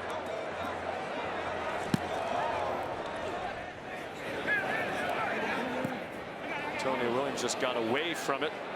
It's down at the 1, so the Tigers will have to be careful with the ball after a 40-yard punt. Well, it's a daunting number if you're an SMU fan when leading by 17 points at any point in a game under Dabo Swinney. They're 133-1. The one loss was at Auburn, a team that won the national championship that year with Cam Newton. Rhett Lashley was the graduate assistant coach under Gene Chizik in that national championship winning team. That was Dabo's second full year. They went 6-7. A lot of people said he's not the right man for the job. How'd that work out? Freezing cold takes right there. But 8 conference championships, 2 national titles later, he's on his way to the Hall of Fame. They need to execute here and handle the ball cleanly. Klubnik back to the line of scrimmage. SMU will use another timeout. Might as well make them snap it again. Hope you can force a turnover. Worth noting too, Molly's report a little earlier, Cade Klubnik with something going on with his left hand. So we'll see if maybe that forced him to accept the snap under center, maybe hand it off. All things to manage here, and it's tough. They're back there backed up inside the 1.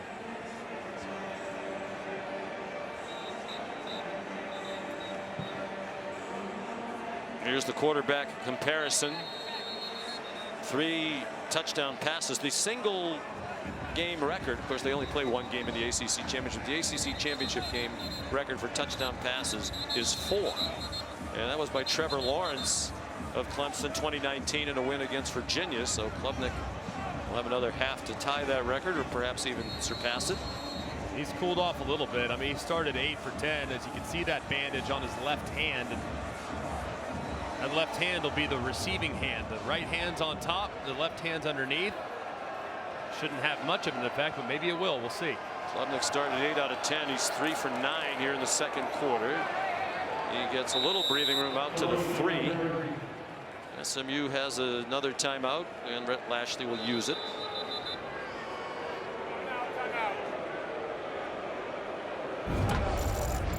Cade Klubnik hit 8 of his first 10, just off the charts good. I love his first play. So wise, it's a quarterback draw all the way, but he sees the bust by the defense. They get overly aggressive, and his receiver's wide open. Cut it loose and make it rain. Then I love this throw too. They disguise the blitz. They know that they can't get back deep enough, so he gets aggressive, tries to thread the needle on that seam route. It's a perfect throw, 20+ yards downfield, and it results in his 3rd touchdown. Just a tremendous start for him. And what a range of emotions he and all the Tigers experienced last Saturday. They lost an excruciating game against South Carolina, their in-state rival. They were in field goal range in the final seconds, could have kicked a field goal to tie that game. Klubnik threw an interception with 12 seconds to go. And he said he was not consolable, nor was Dabo Swinney. But just hours later, they got the word that Syracuse had upset Miami to take the Canes out of this championship game and put Clemson in it. So their dreams of a conference title and a berth in the CFP very much alive. When they lost to South Carolina last week, right as that game ended, their chances of making the college football playoff, according to the always reliable All-State playoff predictor, was 9%. They're a lot better now. We'll get the computer working on that. Here's Molly. Coach, what did your defense do better at the end of the half there? Our defense was fine. I mean, we put our defense in a terrible spot the whole first quarter. We gave them 2 turnovers on plus territory. 2 times we punted the ball and had penalties that gave them the ball. I mean, they got the ball 4 times on our side of the field.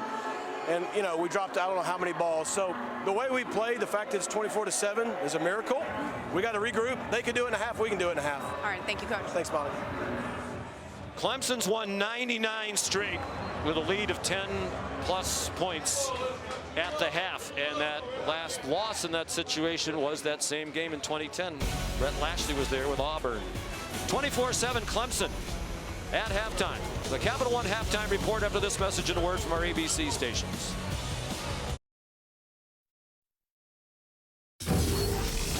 You're watching Dr. Pepper Championship Week. This is the ACC championship game from Charlotte, presented by Geico. The Clemson Tigers leading 24-7 over SMU, which finished first in the ACC in the regular season. The perfect 8-0 record in conference play in their first year in this conference. Unfamiliar territory for the Ponies. Coming into tonight, in the first half this year, they were plus 169 in the first half. They got ahead of people and stayed ahead. Only Texas, Indiana, and Tennessee better, and all three of those teams likely to be in the college football playoff. The question now is, will SMU be? And they have a lot of work to do. If they're going to get back in this game, take care of the first order of business, how does it happen? Well, first thing, they have to stop with the self-inflicted mistakes. I mean, they've turned it over twice, and they've had 3 15-yard penalties that gave Clemson great field position. That's number one. Number two, they got to be better in protection. They have really struggled so far against this defensive line of the Clemson Tigers. TJ Parker has had a bunch of pressures. They've really had issues keeping those defenders in front of them. And then 3, they got to stop with the big plays given up defensively, because the secondary is struggling right now against these wide receivers. So that coverage needs to be tighter, and the tackling in the back end needs to be better as well. It'll be Clemson ball to begin this second half. Already leading by 17. Colin Rogers will kick off. Jay Haynes back deep for Clemson. Kevin Jennings and the Mustangs trailed only once all year at the half. That was in the opener against Nevada. He was not the starting quarterback in that game. Preston Stone was. They rallied to win. It's returnable, and Jay Haynes is going to try it.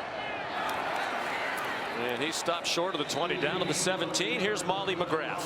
Well, Sean, Clemson head coach Dabo Swinney told me that was the best half of football that the Tigers have played all year. He said, we played complementary football. We won the turnover margin. We won the big plays, and we got great pressure up front. But he really challenged his team in the locker room and said, we haven't played complementary football for all 4 quarters yet this season. This is the time to do it. This is the postseason. He wants them to not let up and remain dominant for the rest of this game, guys. Jay Haynes injured on the kickoff return. This is potentially significant too. Takes a big hit on that left knee, and you hate seeing that, as McGill delivered the blow, and he's seen an increase in role with the injury to Phil Maffa, so potentially a big injury here for the Tigers. Redshirt freshman from Roanoke, Alabama. Timeout just underway, second half. It did not look good for Jay Haynes. They helped him off, and then when he got close to the medical tent, he tried to put weight on his left leg, and his left knee kept buckling. So Phil Maffa, playing through the shoulder injury and ineffective again so far tonight, is thrust back into the primary role at running back. He has 5 carries for just 14 yards. Cade Klubnik looked toward Maffa, instead fired for Cole Turner, who dropped the ball. First time they've targeted Turner tonight. He was the co-star here 2 years ago in the ACC championship win over North Carolina alongside Cade Klubnik. In a 100-yard receiving game, just his second game of the season. And one of the fastest guys on the team too, so they try to get him going at some point if they want to make a deep playoff run, assuming they continue to hold on here. Klubnik, that one is caught for a first down. Wesco banged down by Kobe Wilson. 16 yards and a first down for Wesco, with 2 touchdowns in the first half. And this secondary is just struggling right now against excellent wide receivers. Wesco's got so much speed, they're scared of him running deep, so sits it down to the curl and easy completion. Klubnik got away from the rush and throws too high. Over the head of Antonio Williams. Brandon Crossley at the coverage. As we mentioned, if there was a perceived weakness of this defense for SMU, it's the cornerback play. And you know, last time you and I, Molly, and our great crew saw the Clemson Tigers was at Pittsburgh on November 16th. And they had a 17-7 lead at the half in that game. Really were controlling the game, and they did nothing and actually squandered the lead and then won it when Klubnik had that memorable 50-yard touchdown run with a minute 16 to go. Took off running there on the quarterback draw. Didn't get much. Jafari Harvey made the tackle. We talked to Cade Klubnik about that the other day, and it's one of the things he said. You know, we can't sit on leads. We can't take the foot off the gas pedal, and that's true again tonight. It absolutely is, especially against an offense like SMU that once they get in rhythm, they can score points in bunches. This is still a really good defense. The secondary's had challenges tonight, though. So big down here for SMU's defense to get off the field early in the second half. Clemson had just 2 first downs in the second quarter. It's a blitz. Klubnik throws, broken up. Well played that time by Brandon Crossley. The transfer from Colorado State, who had the coverage on Bryant Wesco. That's now 3 curl routes or comeback routes by Clemson in the first 4 or 5 plays. And now the third time they try to go back to it, Crossley squats on it, makes the break, and knocks it down. So they might need to stutter go and run past them next time out if you're Clemson. Third punt for Aiden Swanson.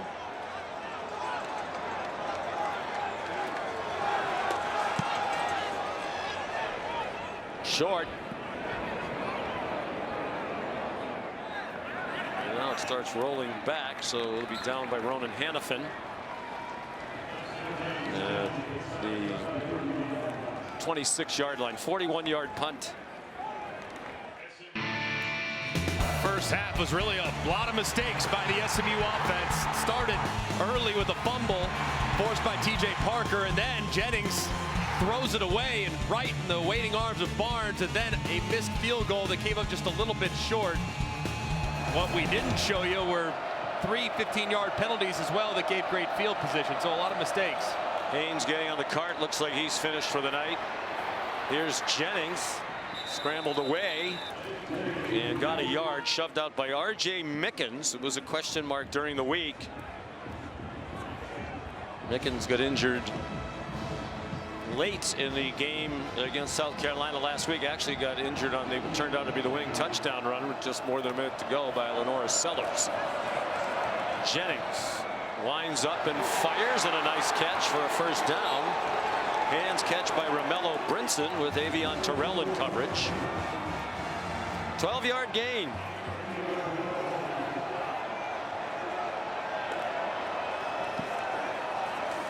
Four-man rush, better protection than we saw in the first half. Brinson again taken across the sideline by Wade Woodaz. That's going to be really important here in the second half, as that protection needs to be better, more sound, and Jennings can help his offensive line out a lot by getting rid of the ball a little quicker than he did in the first half. Fake to Smith, and a good one, and Jennings slides down after he got the first down. He has championship game experience. He started. His first career start was in the American Athletic Conference title game last year against Tulane. Led him to a win in New Orleans. Has a man open, and it is caught by Roderick Daniels Jr. If he didn't have to dive for it, it was likely a touchdown. But they're at the 12-yard line after a 37-yard play. Wow, what a catch by Daniels. Unbelievable play. They go quickly after the big play. Brashard Smith weaves his way for 3. Peyton Page made the play, playing his 52nd game in the middle of that defensive line for Clemson. What a catch. Let's go back. I mean, just unbelievable to snag it. That ball's out in front. He lays out, brings it in, and secures it with his right hand. Just an incredible effort and play. 4 catches. He's a guy they can play all over the place, all the wide receiver positions, and he has 43 carries for the year entering tonight. Kevin Jennings and the SMU Mustangs trying to get back in the game. He has his receiver open after the fake touchdown. Great call and beautifully executed. Brashard Smith has the touchdown for SMU.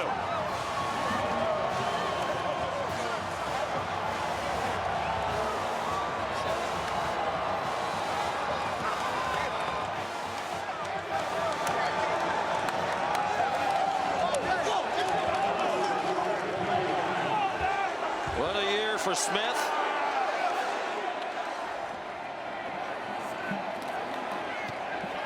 Extra point up and good.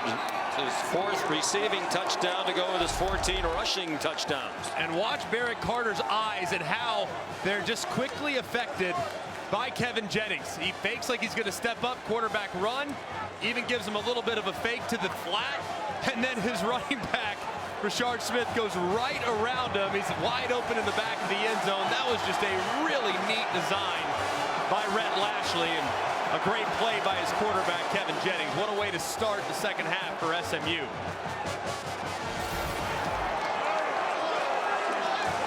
Rashard Smith, 9 transfers from Miami to come to SMU. And what a tremendous addition he has been. And meanwhile, the plot thickens now for Clemson. Phil Maffa clearly still not himself. Their lead running back, Jay Haynes, injured. Doesn't look like he's going to come back. The true freshman David Eziomume back deep for the kickoff. Of course, Haynes may regret his decision to run the last kickoff back. It's Eziomume muffs the kickoff. He's returned only one all year, and Clemson got it back, but they'll start at the 11-yard line. Here's Molly. Sean, you mentioned Maffa is dealing with the shoulder injury. Dabo Swinney told us Maffa suffered a left labrum injury in camp, and he's been playing through pain since, but it's worsened and started to affect his play. And Swinney's message to Maffa tonight is, be honest with us. Don't be a liability, but he's been in the coach's ears kind of lobbying to play a little bit more, and now he's going to be even more important with Jay Haynes in the locker room, guys. So they go to Keith Adams now.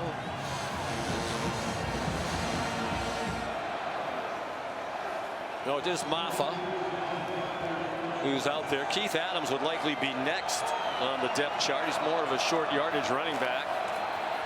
Maffa cutting across the formation and a hard-earned 4 yards. Kobe Wilson made the tackle. They're just going to still continue to lean on Maffa. He might not have as much ability to break tackles as he did with both good shoulders, but still a big part of this offense. And remember, that SMU defense very aggressive on the last couple downs. Let's see if they try double move at some point in the stride. Maffa 1,000-yard season, the first of his career. TJ Moore the catch. 12-yard gain, first down. Big night for both true freshman wide receivers. Moore and Wesco both came in with more than 500 yards receiving. The only freshman duo in the country with 500 yards receiving or more. They're just getting started, too. They are going to be big time, like some of the great ones at Clemson over the years. They got Tyler Brown back from injury tonight. He's missed most of the second half of the year. Wesco, a nice catch. Goes down 2 yards short of the first down. Tyler Brown was their leading receiver last year. They haven't called his name tonight. He did practice this week, and they said he'd be available, but mostly to provide depth. This would be a spot here where I would try one of those double moves. Hey, knowing, hey, you come back on 3rd and short and probably get it. See if you can't throw one deep here.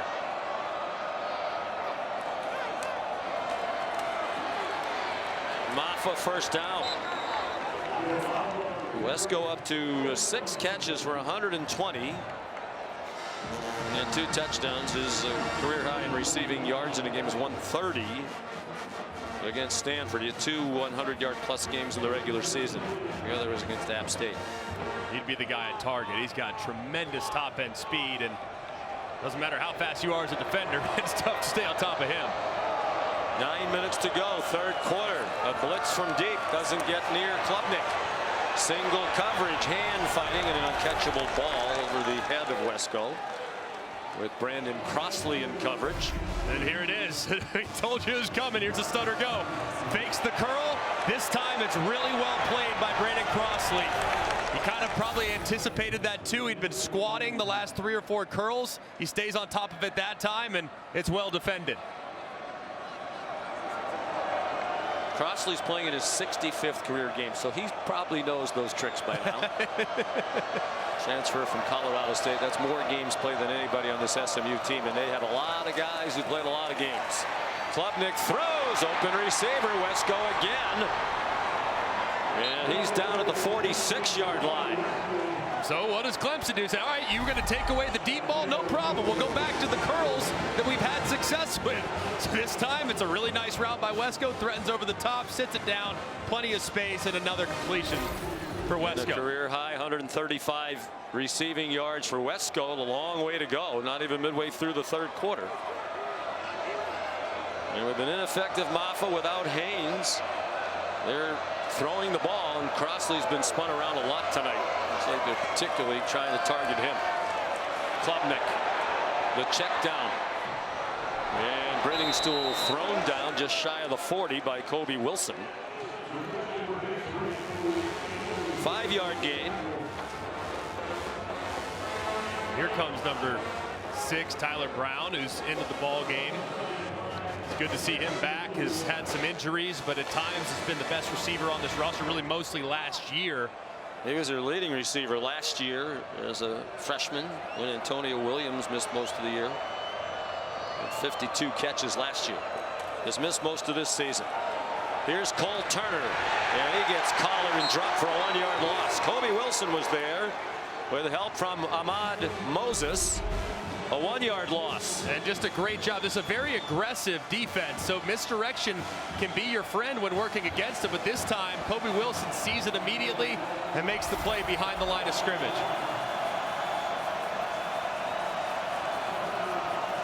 More than midway through the third quarter now. SMU's made it a 10-point game, and now the defense trying to get off the field. 3rd down and 6. Probably not in field goal range. Hooser and Robert Gunn both have big legs, but this would be close to 60 on a chilly night. Klubnik, look out! He's sacked. Back in his own territory. Jafari Harvey, another Miami transfer with the sack. Their second. And it was really both guys on the left-hand side. It's Roberts on the inside, Harvey on the outside. They both win. It's a race to the quarterback. Harvey gets there first. And it's a great, great play as the SMU sideline looks on with a lot of energy. It's going to the far side. Clemson dominated early, helped by the SMU miscues. They've done very little since the first quarter, just 3 points, and momentum is on that Mustang sideline. Roderick Daniels Jr., the fair catch of the Swanson punt, a 39-yard move. Jennings in the offense could really tighten this thing up when we come back. Don't give up. Don't ever give up. And that's what I'm going to try to do. Every minute that I have left, I will thank God for the day and the moment I have. You could have imagined when Jimmy V gave that remarkable speech the impact the V Foundation would have in his memory. Funded nearly $400 million in game-changing cancer research grants around North America. Please go to v.org/donate. 100% of your donation goes directly to cancer research.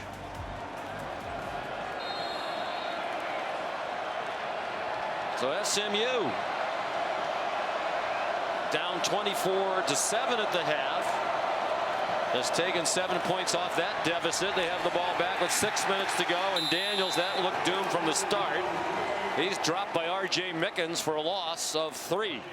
And this jet sweep is such a big part of SMU's offense, and they have had very little to show for it tonight. This Clemson defense very prepared for that speed across the field. Jennings had to scramble away from the end zone. And he can't find anybody open, and finally throws it away with Peter Woods closing in quickly. He's elusive. He's a very good thrower on the run, but nowhere to throw it that time. 3rd down and 13, and it's the Clemson fans trying to spur on the defense. And 3rd and long situations, when you're watching Clemson, you're always going to look in the direction of number 3, T.J. Parker. He's already landed one tonight with a strip sack early. Let's see if he can land again in what looks like it's going to be a light rush from Clemson. Last time we saw him, he had 4 sacks in that win at Pitt that tied the school record. Jennings fires, and it is broken up. Good coverage by the freshman Ashton Hampton on Keyshawn Smith. Really well covered here.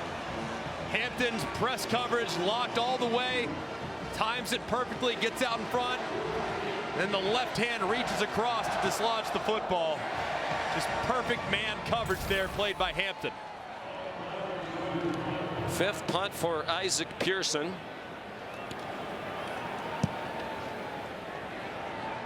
Fair catch, Antonio Williams. Clemson will start at its 43. Big 3-and-out forced by the Tiger defense. 48-yard punt.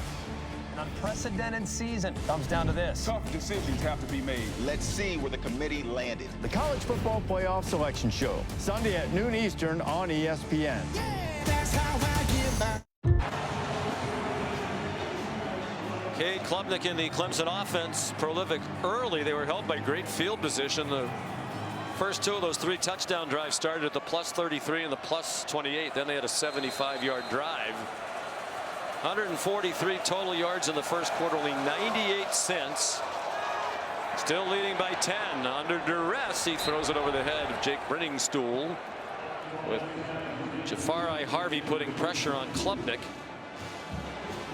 Feels like here early in the second half, this SMU defensive line had some life injected into it because they didn't really have much of an impact. And this is really the strength of this defense. I mean, they are deep along the front, they're disruptive along the front, and they were quiet in the first half of this football game. But so far, their presence starting to get felt by Cade Klubnik.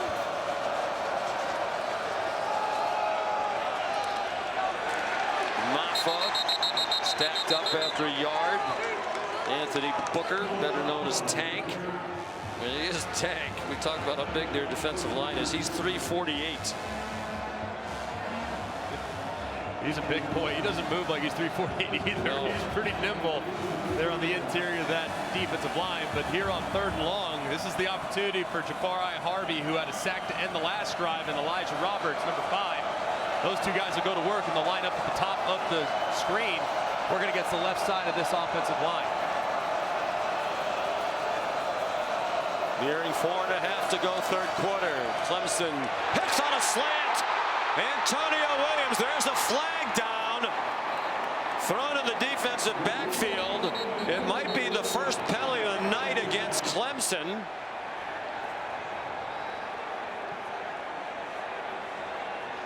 And it would be a huge one if it is. You wonder if there was some sort of pick downfield. That's what it looked like to me. Dabo's pleading his case, though, and there was definitely a collision between T.J. Moore and Cale Sanders. Wow. So they still haven't been penalized, and the 32-yard play stands. And this is what they're looking at.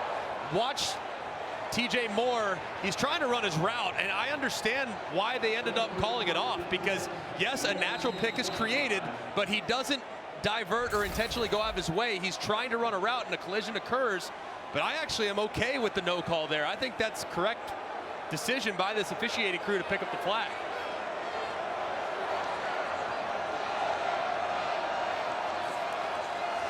Huge call. Now they're in field goal range at the very least. Klubnik short throw, and it winds up as an 11-yard gain and a first down.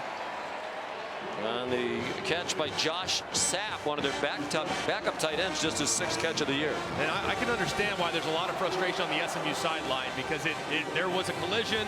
Obviously, they created a pick, but it was a natural pick, and because of the route, it was just a really well executed route that led to the big play. Here's Maffa. Ducked down at the 11-yard line. What a huge penalty call that was.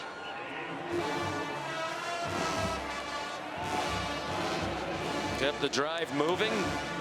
Takes time off the clock. And really important that Rhett Lashley's defense forces a field goal try here. Touchdown and an extra point makes it a 3-score game.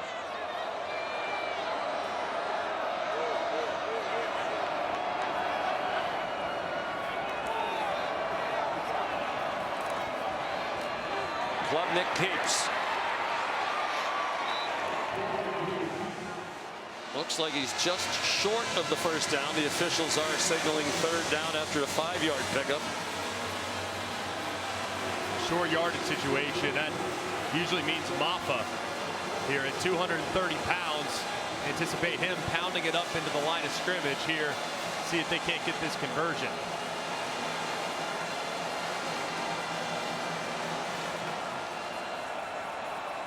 Probably 4-down territory, though. If I were Clemson, I'd keep the offense on the field for a touchdown. Maffa got just enough. First down, the clock continues to run. The best of both worlds for Clemson. They don't have to snap it again till under 2 minutes to go in the third quarter. This is a part of the field where you see very little throwing from the Clemson Tigers. They'll throw some things at or behind the line of scrimmage, but this is mostly handoff time or Cade Klubnik on the ground when they get inside the 5. Keith Adams, mentioned earlier, more of a physical runner, short yardage man, is the running back. And it's a design quarterback run for Klubnik following Adams. And he's knocked out at around the 2. They haven't been great scoring touchdowns in the red zone this year. That is certainly one of their shortcomings.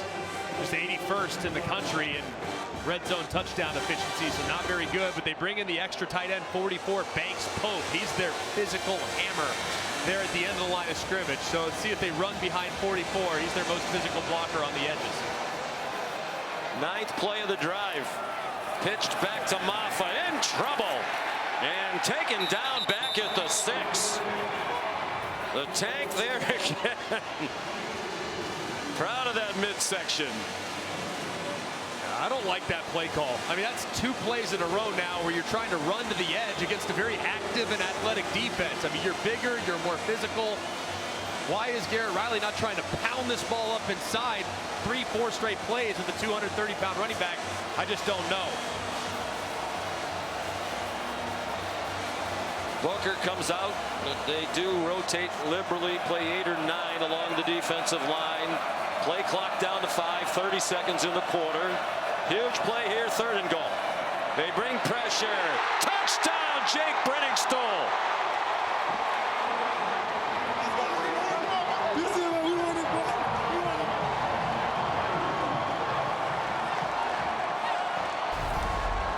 Great recognition by Klubnik. He got blitzes all the way across. Brenningstool knows he has inside leverage, working against number 3 Ahmad Moses, and he's off too. So Brenningstool, he knows he's got him beat by leverage immediately. He turns around, the ball's on him. It's a great throw, great timing, and terrific execution against the blitz called by SMU. So here's Hooser. And that's a big extra point. Now it is a 3-score game. Well, the huge play on this drive was the 32-yard completion to Antonio Williams. It looked like it was going to be taken down. This is a 3rd and 9 play. Originally, they threw a flag for offensive pass interference. Let's bring in Matt Austin. Matt, what do you think? Well, the offense definitely got what it wanted out of the play, but I didn't see any intent on the receiver to go in and make a block. I think there was just a lot of traffic and there was contact. I'm okay with picking up the flag. And that's really good coaching, honestly. I mean, I know that, look, Rhett Lashley's an offensive guy. They do it too. It's the rules. So you can create rubs. Offense calls them rubs. Defense calls them picks. They just timed it up perfectly. It was a really good route by Williams to time it up as well. And really, it was the defender that almost initiated the contact. Here's Gunn to kick it off. They should just put the ball on the 25 when he kicks off. Save a little time. At least keep the people in the first 3 rows safe in case he kicks it up to the stands. Well, they have a lot of work to do, and they have to do it quickly. They're a quick strike team. Jay Haynes with a brace on his left leg, on crutches back on the sideline.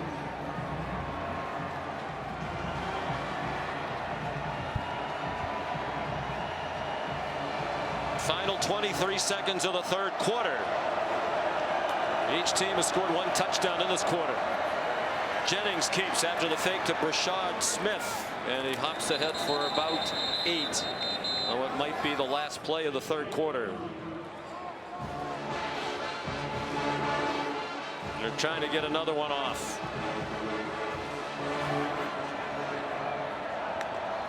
And they do on 2nd and 2. Smith lunges, and they're going to mark him down a little bit short on the last play of the third quarter.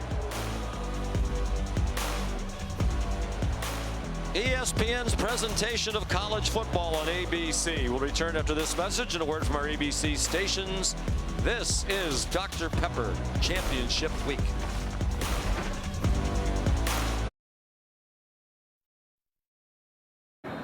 Coach, you just huddled up the entire team ahead of the fourth quarter. What did you say to them? That's what we always do. We're going to finish the last 15 minutes. That's who we are. It obviously doesn't look good right now. We started the half well. You know, unfortunately, we didn't get the call on the OPI on the big third down play that allowed them to score on 2 big third downs that last drive. But we got 15 minutes, and we're going to give it our best for 15. Thank you, Coach. Thanks. Yes, 3rd down and 1, and Jennings throws, caught. Daniels runs after the catch. There's a flag thrown. Clemson sideline thinks it's against SMU. This might be OPI going the other way. Offensive pass interference. The pass was touched behind the line of scrimmage. First down, SMU. Good teamwork. Meanwhile, Dabo Swinney's team has still not been called for a penalty. Since 1952, the year before they were charter member of the ACC, they've played 1 game without a penalty. It was last year in a win over Notre Dame, 31-23 in Death Valley. The penalty list tonight, they had 1 flag thrown on, they got picked up.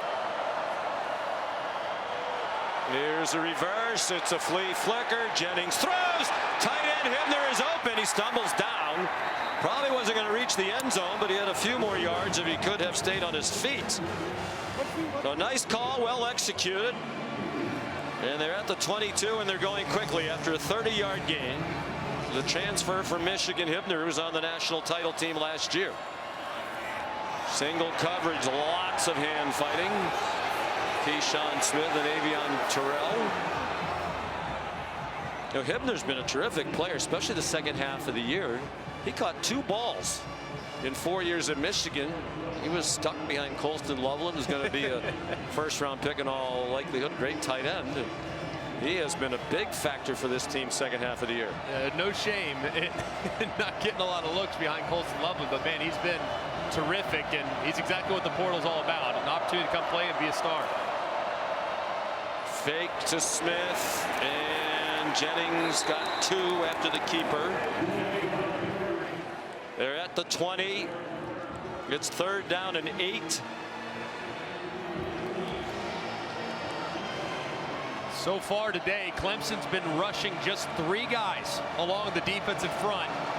And at some point, they're going to bring a blitz. Wes Goodwin probably trying to catch this offense off guard. Do they rush 3 here, or do they blitz? If I'm them, I'm thinking about blitz and increasing the urgency for Kevin Jennings. They've played excellent defense, particularly lately. Jennings on 3rd down, back shoulder, Hibner! Touchdown, SMU!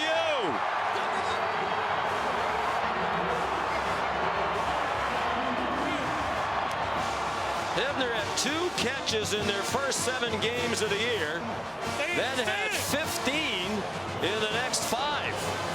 They had 2 big ones on this drive to keep hope alive for Eric Dickerson and the SMU fans here in Charlotte tonight.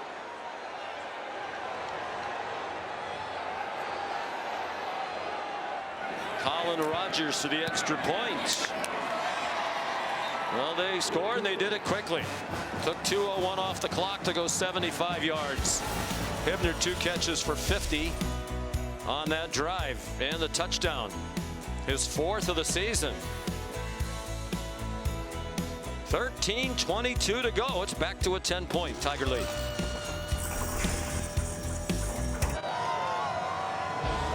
Well, we'll know the 12-team field tomorrow. The exclusive reveal in a 4-hour special. Reese and the guys unveiling the bracket, breaking down all the matchups in the inaugural 12-team playoff field.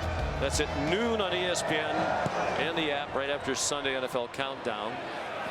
Line drive kickoff skips into the end zone. Here's Kevin Nagandi. Showing time now for our Dr. Pepper Fansville studio update. Big Ten championship. Here's Dylan Gabriel. How about 4 touchdowns, drawing the defense, and then a wide open Tez Johnson to take a 2-touchdown lead. Penn State just went down the field. They scored, and here is Katron Allen punching it in. They went for 2, and they were stopped. So right now, Oregon up 38-30. Back to you, Sean and Greg. I know the analytics say to dip. It just seems strange to me. The analytics stuff, some of it's still very uncomfortable for me. I'm not gonna lie. You're playing for the win. Right. Not to tie it with another 7. Here's Phil Maffa. And he's down after a short gain. This might be the plan of attack. And the difficult time kind of running in between the tackles. This SMU defensive front played much better in the second half. So maybe just that's kind of like a handoff. It's like a toss sweep. So maybe get Maffa out to the edge a little bit where he can maybe make some guys miss that are a little bit smaller than him. They've rushed for just 66 yards tonight. Maffa's their leading rusher with 26. Klubnik broken up off his back foot. Dangerous throw out wide. Broken up by Deuce Harmon. TJ Moore was the intended receiver. Yeah, he kind of threw this a little nonchalantly. I wouldn't recommend throwing that into a squat corner again, because I would imagine that could go the other way. TJ Moore, though, is the go-to guy on 3rd and long situations. He'll be at the top of the screen. See if they look in the direction of number 1. Bunch to Klubnik's left. They're 7 out of 14 on 3rd down. 3 for the last 3. 4-man rush. They force him back. They grabbed his face mask. Klubnik goes down. There's no flag on the field. And Jared Harrison Hunt took him down. Looked like they had a handful of the face mask. Dabo Swinney can't believe it. A huge no call. An 8-yard loss on the 3rd SMU sack was Cameron Robertson, who had a hold of the headgear. Wow. I mean, what a huge break for SMU right there. I mean, that is a face mask plain as day, just missed by the officials. So here's Swanson to punt. Unlike the last time we saw a Clemson game, we didn't have a penalty called after they watched the replay board. Fans still booing Roderick Daniels Jr. The punt return. Dabo Swinney still letting the officials have it. 45-yard punt, 10-yard return. It's about as mad as you can be when your team hasn't been called for a penalty all night long, but he has a totally legitimate argument there. I just can't believe they missed. I mean, the center judge is right there, and I don't know if it's because he was turning back inside, but it looked like the helmet even went to the side as well, and it's completely understandable why Dabo has this reaction. A long way to go, almost 12 minutes. It's a 10-point game again. And SMU with good field position from its own 45. Jennings started up as if he was going to run, then dropped back. Now he's scrambling for his life and throws it away. A.J. Hoffler is a backup defensive end, put some pressure on.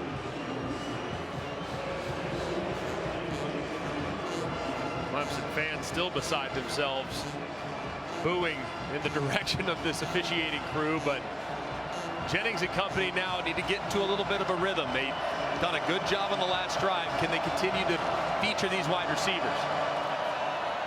Brashard Smith sliced ahead for about 3 before he got stood up and sent back by Sammy Brown. A very rare talent. Wes Goodwin said it isn't very often, maybe once or twice in your career, you get to coach a young man like Brown. Has everything you're looking for. 3rd down and 6, probably 4-down territory. Jennings over the middle, dropped. Rashard Smith might have turned to see what he needed to do to get the first down. And the punt team's coming on. Man, I mean, this is just so out of character for SMU. That's their second drop tonight, at least, maybe more. But obvious drop right in the hands. He might tight turn, at least give you the chance to potentially pick it up, but just a huge mistake. Are you surprised they're not going for this? I'm not, with how their defense is played, and they don't want to give the ball back to Clemson in plus territory again. Analytics, ESPN analytics say go for it. I'm surprised. Still down 2 scores. And that punt goes into the end zone, 51 yards, but just a net of 31. Big drop. 11:08 to go, a 10-point lead for Clemson.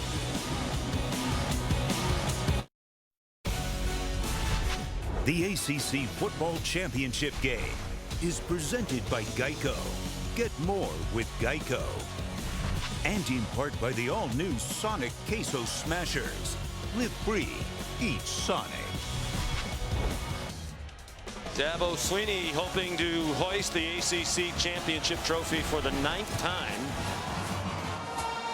His team leads 31-21 with 11:08 to go. They still haven't been penalized. Cade Klubnik has tied Trevor Lawrence's touchdown pass record in an ACC championship game. Trevor had 4 against Virginia 2019.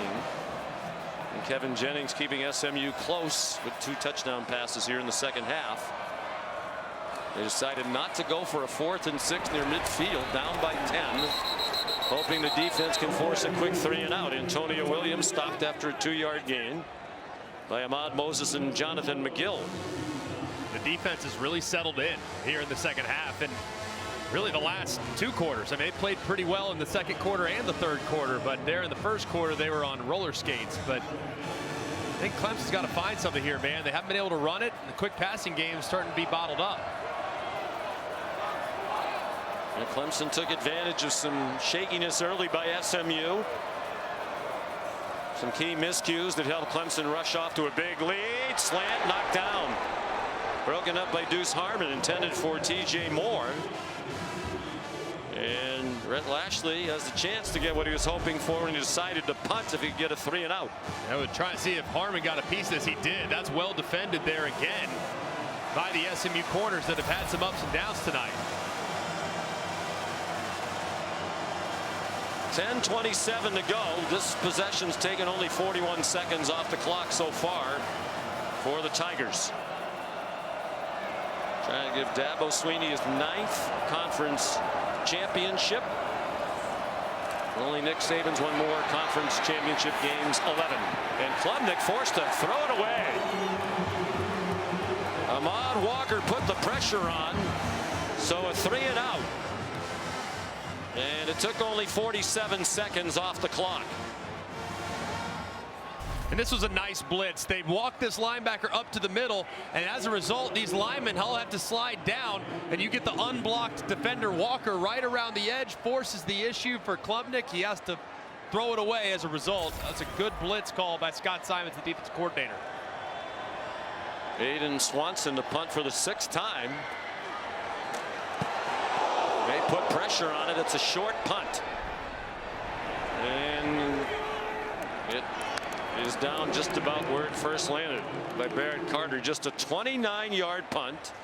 And it was Ahmad Moses who came very close to blocking Aiden Swanson's punt. Yeah, and you watch Swanson. He actually drifts just a little bit to his left, kicks it with his left foot. Had he been right-footed there, that punt is probably going to get blocked. Might have even gotten just a touch of it there with the fingertips there at the end. It was a really good rush and almost got it back to his offense inside the 10.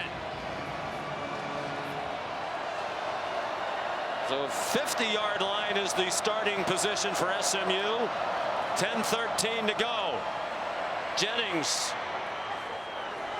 That was bizarre, but effective. Romello Brinson. A 7-yard, 8-yard completion. Looked like there was some confusion whether or not that was going to be a handoff. And then it looked like Jennings had no idea where to go for a moment.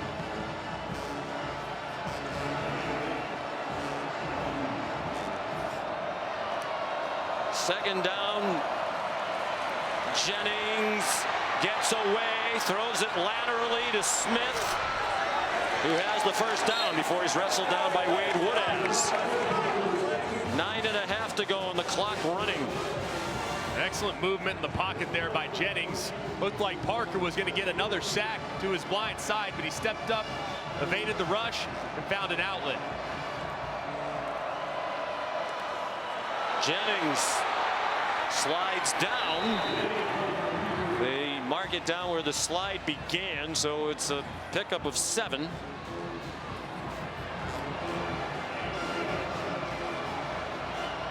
SMU battling from behind all night long. Trailed 14-0 out of the gate. Went down by as many as 17. They've made it to 10 down, and they're at least in field goal range now after the 5-yard run by Brashard Smith.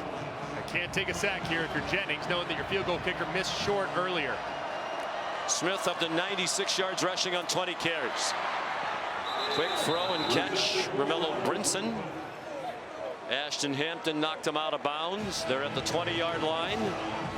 And this possession has taken only a minute and a half off the clock so far. Clemson on its heels. High snap, flag down. Before the snap.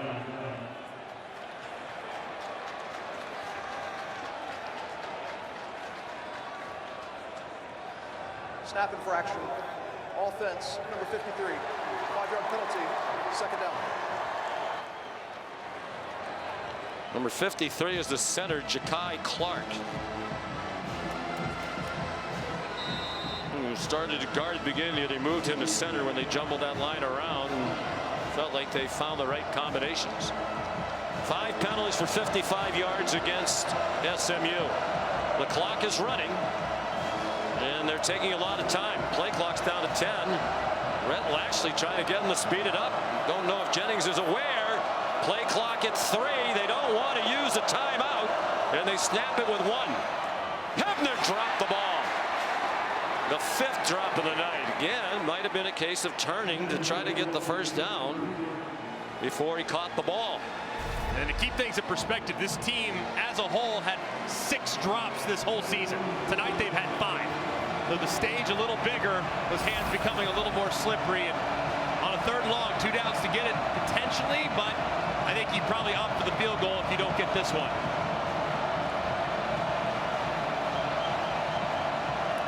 Could be a combination of the pressure, and as you said, cold temperatures. Neither team is used to playing in weather like this. The feels like temperatures 36.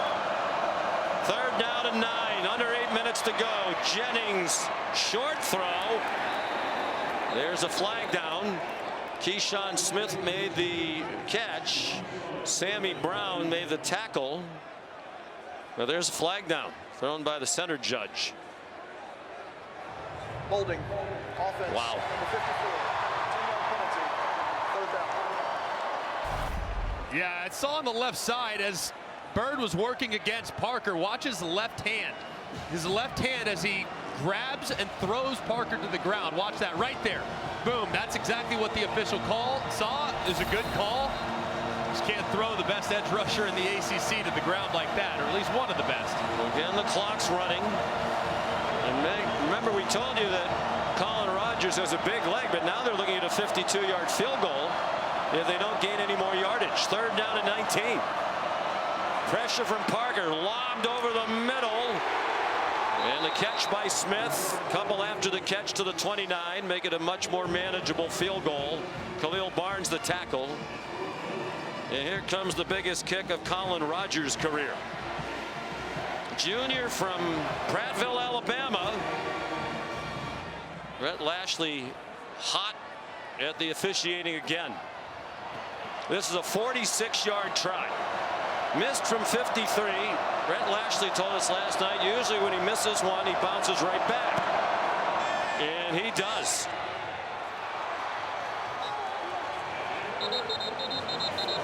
It is a 1-score game and 6:56 still to go. Adam Savoie, it's a 5-yard penalty apparently here against Clemson. Running into the kicker. Defense number 16. That penalty is declined. Yep. Field goal is good. Timeout on the field. Still would have been fourth and about 9. Take the points to make it a one-score game. 6:56 to go. The ACC title and a spot in the CFP on the line.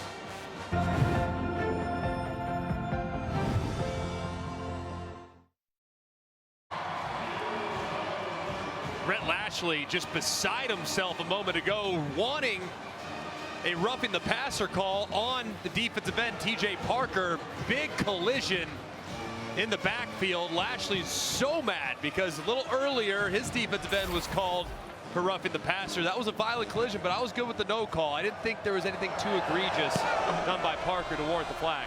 Gabriel Lozano, who's their backup kicker, on for that directional kickoff and a fair catch made. So Clemson with a lot of game pressure on them now. Lead down to 7. AT&T's keeping you connected with our bracket insights. This has been a debate all week.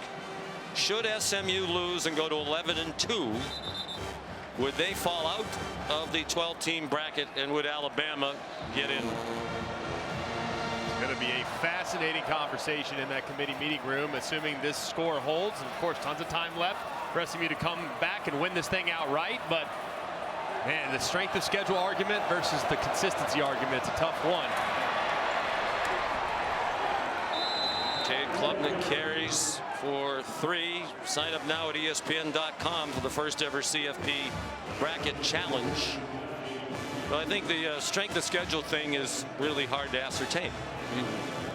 How do you determine how strong some of your opponents are? How good are, I think the ACC, as we've said, gets a bad rap. We saw how good Georgia Tech is. Louisville's a very good team. Syracuse is a good team. Duke's a good team. Now SMU didn't play all those teams. The one thing they didn't have on that graphic is losses to teams that have lost 6 games. Alabama has 2 of those. SMU doesn't have any. Wesco the catch. And again, if it comes to that, I don't have any sympathy really for anybody who's around 11, 12, 13. Don't be in that situation. Play well enough to not even be in that debate. Right. That's one of the reasons I like 12 instead of 4. You could really feel for FSU last year. Absolutely. But if you're number 13, 12, and you get bumped out, sorry. Be better. Don't lose 3 times. Right, or 2 times in the case of Miami. You're right. Yeah, Miami. I mean, just go to Syracuse last week and win.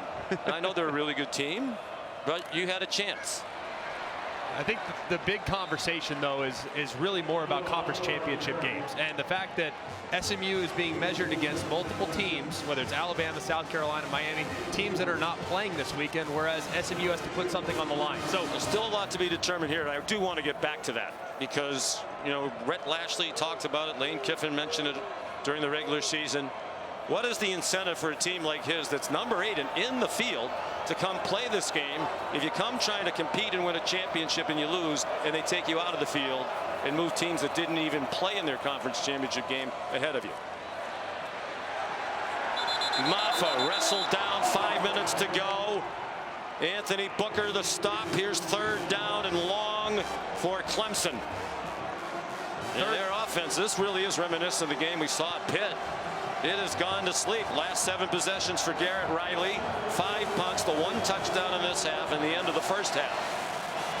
The guy that's been relatively quiet on 3rd down all game today has been Antonio Williams. You have to wonder, their best receiver, he's lined up right here in the slot. Is that where you look on the most critical down of the game? SMU playing way off on that side of the field, playing behind the line to gain at the moment. Play clock going all the way down. Enormous 3rd down and 7.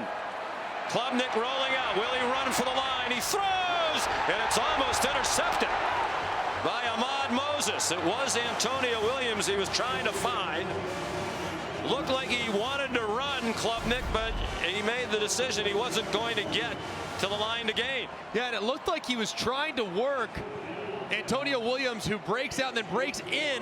But because of the defender underneath, number 24, Kobe Wilson, he's kind of talked out of that throw. He did have TJ Moore inside, but just kind of missed him. So I'm not sure who he was trying to throw to, but did have a chance had he looked in the direction of TJ Moore. 7th punt for Swanson. SMU will get the ball back with a chance to march down the field and perhaps tie it. Fair catch made by Daniels at the 21-yard line. 39-yard punt. This might be the most meaningful 4:05 of this college football season right now. Will it be Clemson or SMU getting the automatic bid? If SMU loses, what happens? You know, Alabama's fate with an eye toward the playoff could be hanging in the balance here. But credit SMU, shaky early. They've come back to make it a game. Yeah, they've really been the better team starting in the second quarter beyond. I mean, they've made some massive mistakes, but to still have a fighting chance. And you got to be thinking, too, if they score, do they go for two? That could be a conversation as well. Jennings sets and fires an errant throw. Trying to throw back to Jordan Hudson. SMU has now outgained Clemson by 70 yards, 379 to 309. Jennings 23 out of 40 for 248, 2 touchdowns, and interception. Clemson took advantage of a fumble recovery in a short field, a punt return with a penalty tacked on for an even shorter field to jump ahead 14-0. But SMU's had the edge in play since. 2nd and 10. Quick throw, Hibner. Wrestled down by Avion Terrell. 5-yard gain, 3rd and 5. Not an automatic 4-down territory here. If you're Rhett Lashley, you still have 3 timeouts. Still can punt it away if you don't pick it up here. But on a critical 3rd down and 5, you want to be looking in the direction of your top receiver. And so far in the second half, it's been Hibner, the tight end in the slot up top. Rashard Smith, first down with 2 yards to spare. And they go quickly, 7-yard gain. And Smith, as he's done all season long, providing yardage on the ground and with his receiving.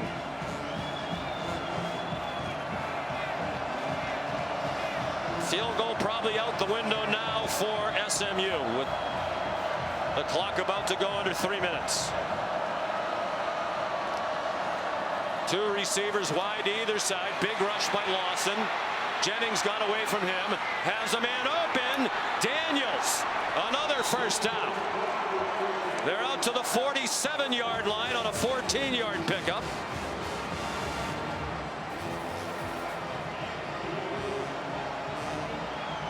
Three receivers to the right. 2:35 to go. Jennings, single coverage. It is dropped.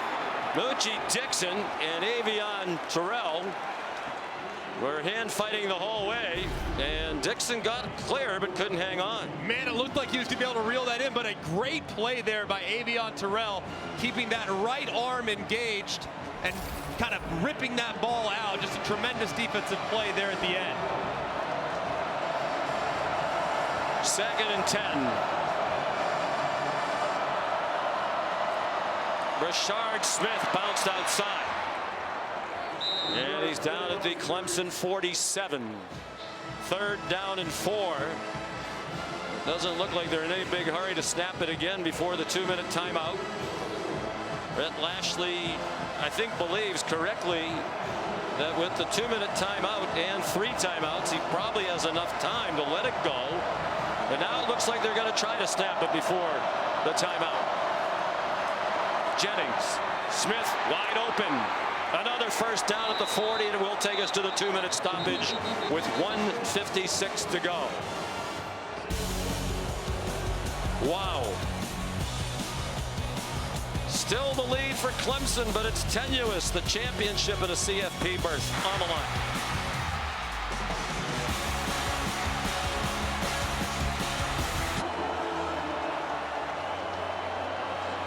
We're back in Charlotte, the ACC championship game. SMU down by 17 points coming into this 4th quarter, is now down by 7 and on the move with 1:56 to go. 3 timeouts left. They're at the Clemson 40. Just a 3-man rush for the Tigers. Jennings to Rashard Smith. And the clock runs as he was stopped in bounds by Barrett Carter. No gain. Smith a huge night, 102 yards rushing and 5 catches for 30 yards and a touchdown. It's what he's done all year long. 8th in the country in all-purpose yardage coming in. Again, Wes Goodwin rushes 3. Jennings pulls it down. Woodaz approaches. Receiver open. First down. Keyshawn Smith. They're at the 27-yard line with all their timeouts. And a minute 22 to go. What's been really impressive, too, is Kevin Jennings in the pocket. The pass rush has not been able to get home, and Jennings doing a great job keeping his eyes downfield and finding guys that are uncovered when he threatens to run.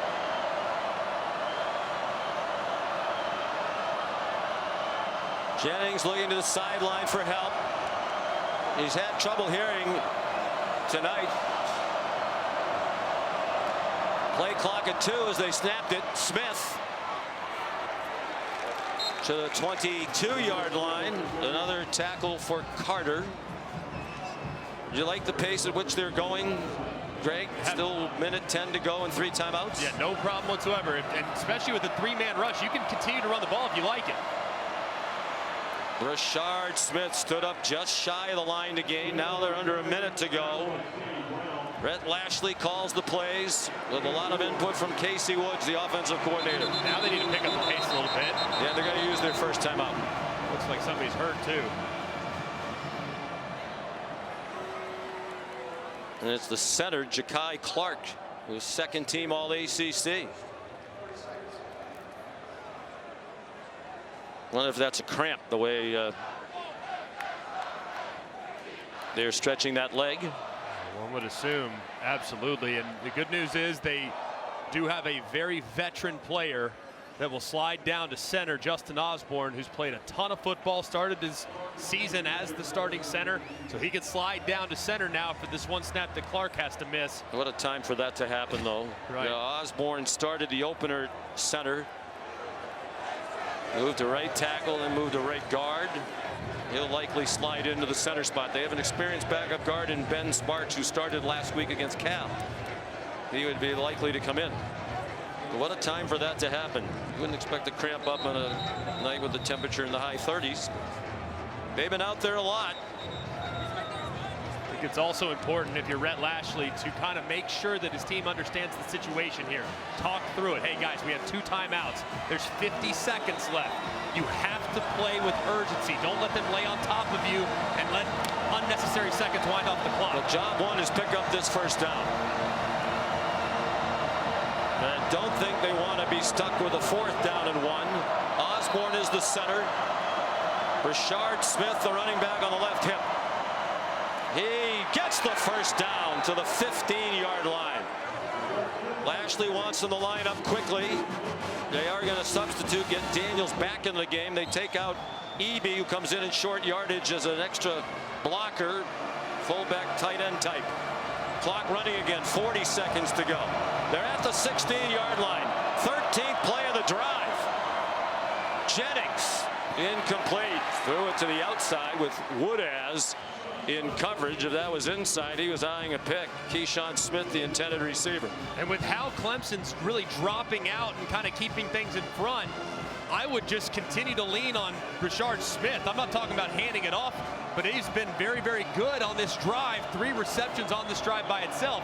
I'd try to get Rashard Smith, the running back, involved in the passing game here, working against the linebacker and true freshman Sammy Brown.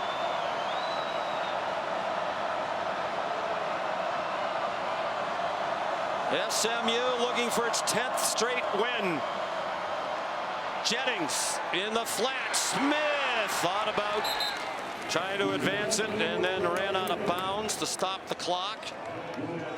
4-yard gain, 3rd down and 6 with 26 seconds to go. And on this drive earlier, similar down and distance, 3rd down, it was Smith on a little option route that picked up not 1 but 2 3rd down and medium. So that'd be the play I'd be going to again. Clemson hasn't had a chance here in the 2-minute drill to adjust to that formation and that route, so I'd go right back to it with Smith. They have a lot of options. Deep receiving core, a tight end who's really emerged. Jennings pulls it down. Jennings throws. Hibner caught it. Out of bounds with a first down at the 4-yard line with 20 seconds to go. Wow, what a play by Kevin Jennings. I mean, just incredible. A little shovel pass. Hibner coming across the formation to give him a fresh set of downs. Just they talk about his poise. One of the first things Lashley noticed when he recruited him out of South Oak Cliff High School. Unflappable, especially after the very rough start. He's thrown for 306, 10 seconds on the play clock. Still the 2 timeouts.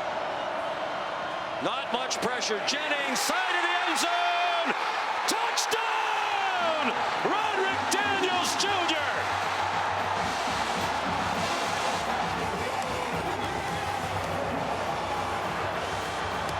And Rhett Lashley has sent the kicker on to tie it and play for overtime. Was it a catch? Yes. No juggle. Foot in bounds. Wow, what a route, what a throw, what a drive for the SMU Mustangs. Yeah, they're going to take a look at it. And I think this is really bad work by the replay booth. I mean, right? Is there any question that that's a catch? Remember, I mean, it has to be indisputable video evidence beyond all doubt to overturn it. I don't see anything right there after one look. Looks like that right foot is dragging. He's secured it, maintains it all the way through. There shouldn't be anything but a confirm. Yeah. But meanwhile, the replay booth is now freezing the SMU kicker who's about to attempt the biggest point after of his life. Yeah. On a play that is clearly a touchdown. What a drive, assuming it stands. 79 yards, 16 plays, 349. After further review, the ruling on the field stands. There's Colin Rogers, who has not missed a PAT all year. Jennings was 9 out of 12 for 62 on the drive. Imagine what this man's heart rate is like right now. It is good. And we're 16 seconds away from overtime. And I have seen enough.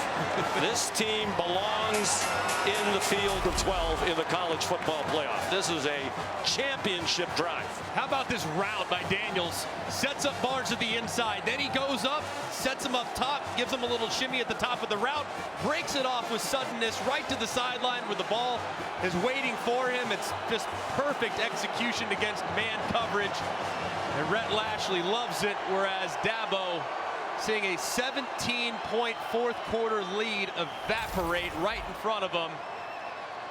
And now this Pony getting some laps in. Yeah, now this game potentially going to extras. Wild, man. Absolutely wild.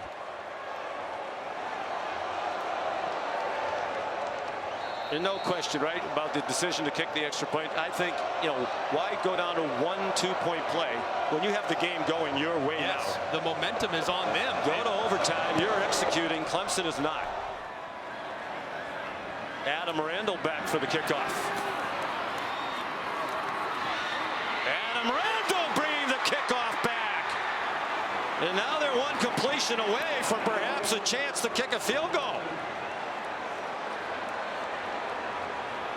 Now this is something you rep every single week leading up to spring scrimmages, fall camp. Now you run basically your plays to secure a field goal and give your kicker a chance. You're probably going to drop Cade Klubnik back, roll him out probably to the right and try to hit someone on the boundary, but you still have timeouts at your disposal, so you can work the middle of the field as well. You need about 15 or 16 yards to give yourself a real chance and a real look. So Adam Randall with Jay Haynes, who's ordinarily back there to run back kickoffs, injured. His first kickoff return of the year is 39 yards. And they have two kickers with a strong leg. Hooser, who's ordinarily the field goal kicker, but Gunn, the kickoff man, has an even stronger leg. It is Hooser who's warming up. His long is 51 in that win at Pitt. What a huge return by Randall. So realistically, they only need about 20 yards to at least send the kicker onto the field. This is a pretty simple situation. What I would do is I would take this receiver down here at the bottom. I'd run him right over the middle, tell him to go down the second he catches it, call timeout, and you give yourself a chance. Four receivers. Four-man rush. Klubnik throws. Caught. Antonio Williams dives down with 3 seconds to go. They're at the 38. Timeout. Clemson, their second. And now they have a chance to win the ACC title and go to the CFP if they can make about a 55-yard field goal. Hoosiers had only one attempt all year from 50 plus, and it was that 51-yarder he made at Pitt. True freshman from right here in the Charlotte area. A Clemson legacy. His mom was a great soccer player. His dad, a baseball pitcher on a College World Series team. His sister's on the Clemson soccer team right now.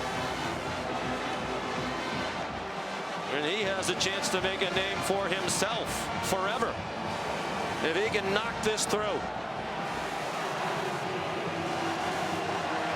He has not been in this situation before.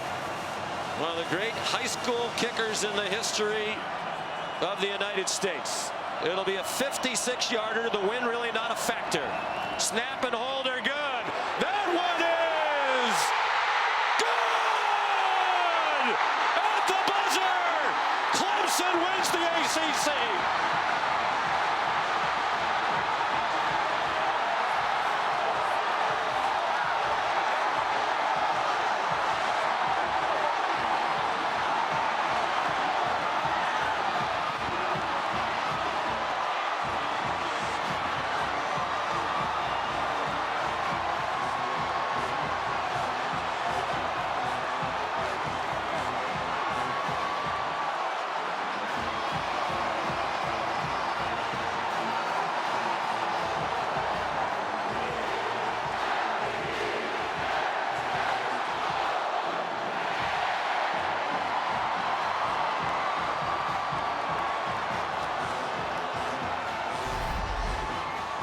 Wow.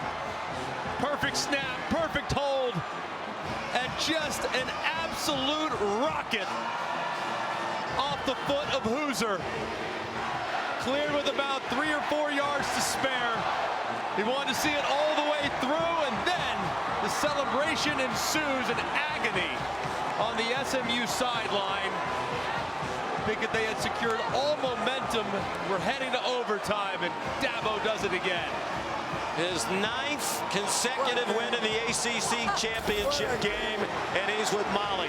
Coach, what went through you when that 56-yard field goal went through the uprights to win it? Thank you, Jesus. Literally, but Matt Luke, right when he goes, Coach, has he got the leg for this? I said, we're about to find out. And man, what a way to win it. First of all, let me just say thank you to the good Lord. What a game. Listen, that's a playoff football team. SMU, they better be in the dang playoffs. What a comeback by those guys. But listen, I'm proud of our guys. We fought all night to get back here, to get a 10th win, to win this thing for the 8th time in 10 years, and head to the playoffs for the 7th time. Man, I'm just, the heart of our guys, you know, we've been so close, but man, we found a way. And we just, you know, Adam Randall, with the return right there, we screwed it up at the start of the half with 2 just terrible decisions on kick return. Great play by Adam, and then a great job, you know, on the managing the clock there with Antonio, and then just unbelievable kick by this young man from Charlotte, North Carolina, Hoosier. He'll go down in Clemson lore with that one. It was awesome. Coach, a week ago today, you thought your season was over. Now you're headed to the college football playoff. What has this week, this roller coaster, been like for you in this team? Well, listen, God works in mysterious ways, and we all thought that the door closed on us. But, you know, this was God's plan for us. That's all I can tell you. I mean, God just opened the door, and they fought their butts off. This was the 2 best teams in the league. This is what a championship game should look like. Disappointed that we didn't do a little better to finish it, but man, a great college football game. But listen, I'm just humbled and blessed. You know, I've been in a lot of these, and it never gets old. But all I can say is every bit of any glory goes to the good Lord upstairs, because this was his plan for us. And these young men, they kept the faith, and they just have had the courage to continue all season long. And I'm so happy for them, and I'm happy for our fans. And man, I mean, college football. I mean, what a game, and what a response by our offense when we had to have it. What is it about this team that can have you playing deep into December and maybe even January? Well, you saw a lot of our best football tonight. We didn't quite put the 4 quarters together, but you saw the majority of the game. We played some great football and what we can do. And we've been really close, but I'm just really happy for them, man. And we did what we needed to do. We won the turnover margin. We did enough in the red zone. And hey, it's a new season, and we're 1-0 in the postseason, and now we got a chance. And I think Lloyd Christmas said it best. So you're saying there's a chance. So let's go. Let's go. All right, thank you, Coach. We'll see you in the playoff. Go Tigers. Go Tigers. Guys. My goodness. I'm going to go back, Greg, again to Adam Randall's kickoff return. Yeah. It was his first kickoff return of the season. He's back there by default. Jay Haynes ordinarily back there injured. It's their longest kickoff return of the season. And he goes officially for 41 yards, then the 17-yard pass play to get them into field goal range, and then the longest field goal in ACC championship game history. And some missed tackles that the SMU players will think about for a long time. Yeah, just amazing execution too on the declare down situation. Perfectly timed throw. Antonio Williams knows the situation. Knows he has to go down immediately. Don't fight for extra yardage to give Hoosier a chance to walk it off. And they do it. Just cannot say enough about the character that Clemson just displayed on those last few snaps. Here's Molly with Cade Klubnik.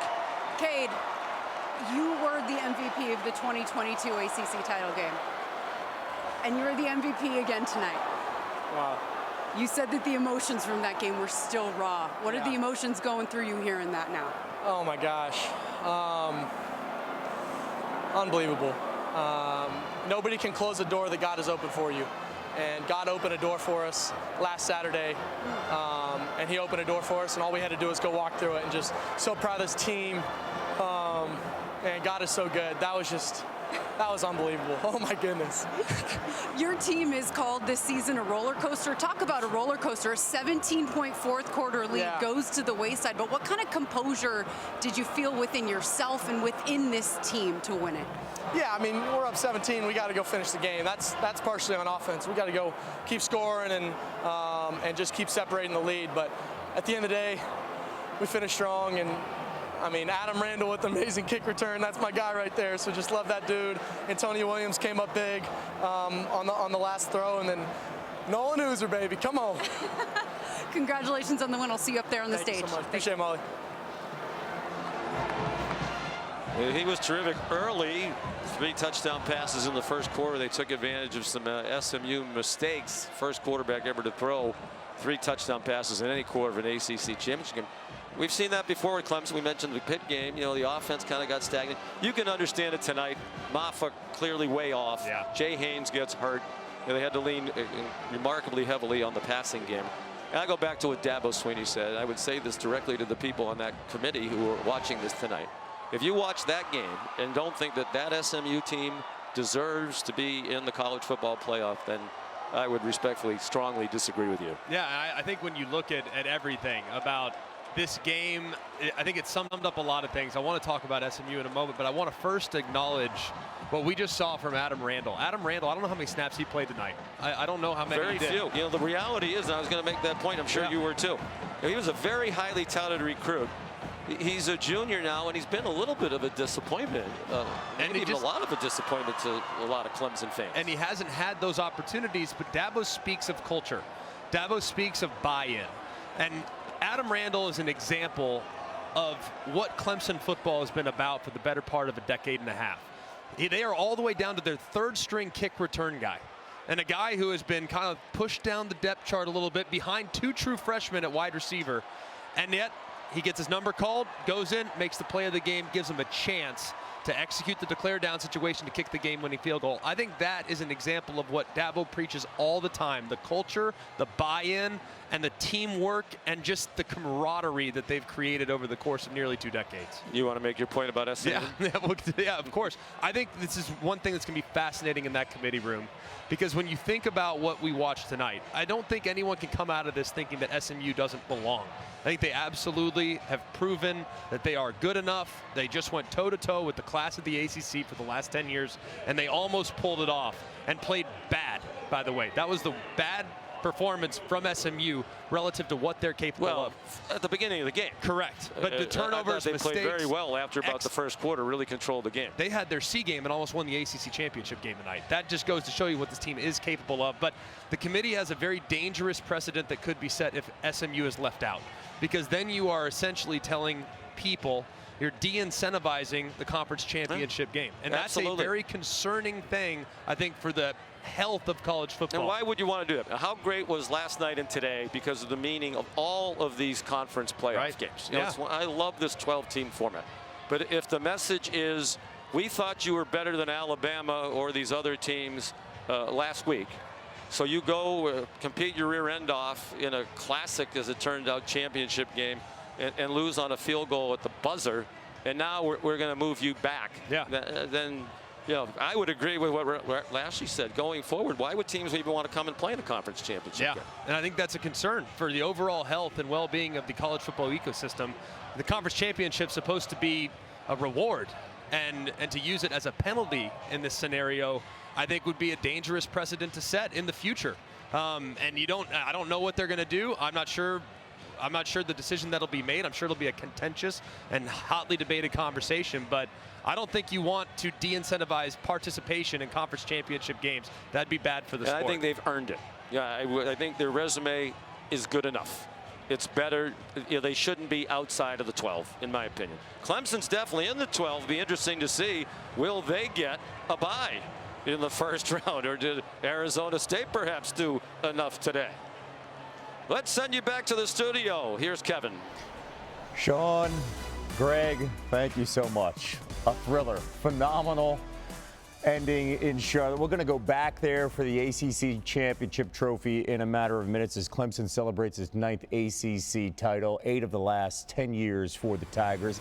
We also have a final in Indy, and that is the 1 seed Oregon in a tough one against Penn State in the Big Ten championship. Dylan Gabriel to Kenyon Sadiq. Nice move there. Gabriel and the passing attack all in sync. You see Sadiq going in with the leap. Then Gabriel to Terrence Ferguson in the end zone. It's now 21-10. Penn State, though, answering. Not here. Drew Aller picked off by Dante Manning. Returned for 24 yards to the 1-yard line. And then Oregon, they would take a 28-10 lead. But Aller finding his way and eventually bringing back the Nittany Lions to Amari Evans in the end zone. Okay, 28-17, 2 minutes left in the first half. Penn State in the red zone again. It's Aller. Look at his size right there and the physicality and getting in. And now, it's 28-24.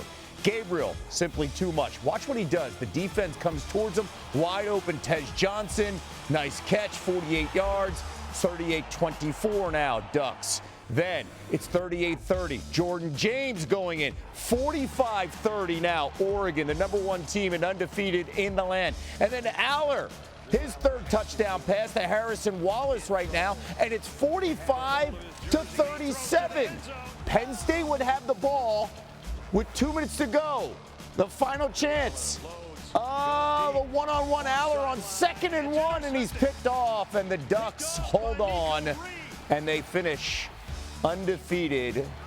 Dan Lanning celebrating first year in the Big Ten, and they go undefeated, and they secure that 1 seed in the playoff. Meanwhile, SEC championship, we saw this earlier on ABC, a thriller.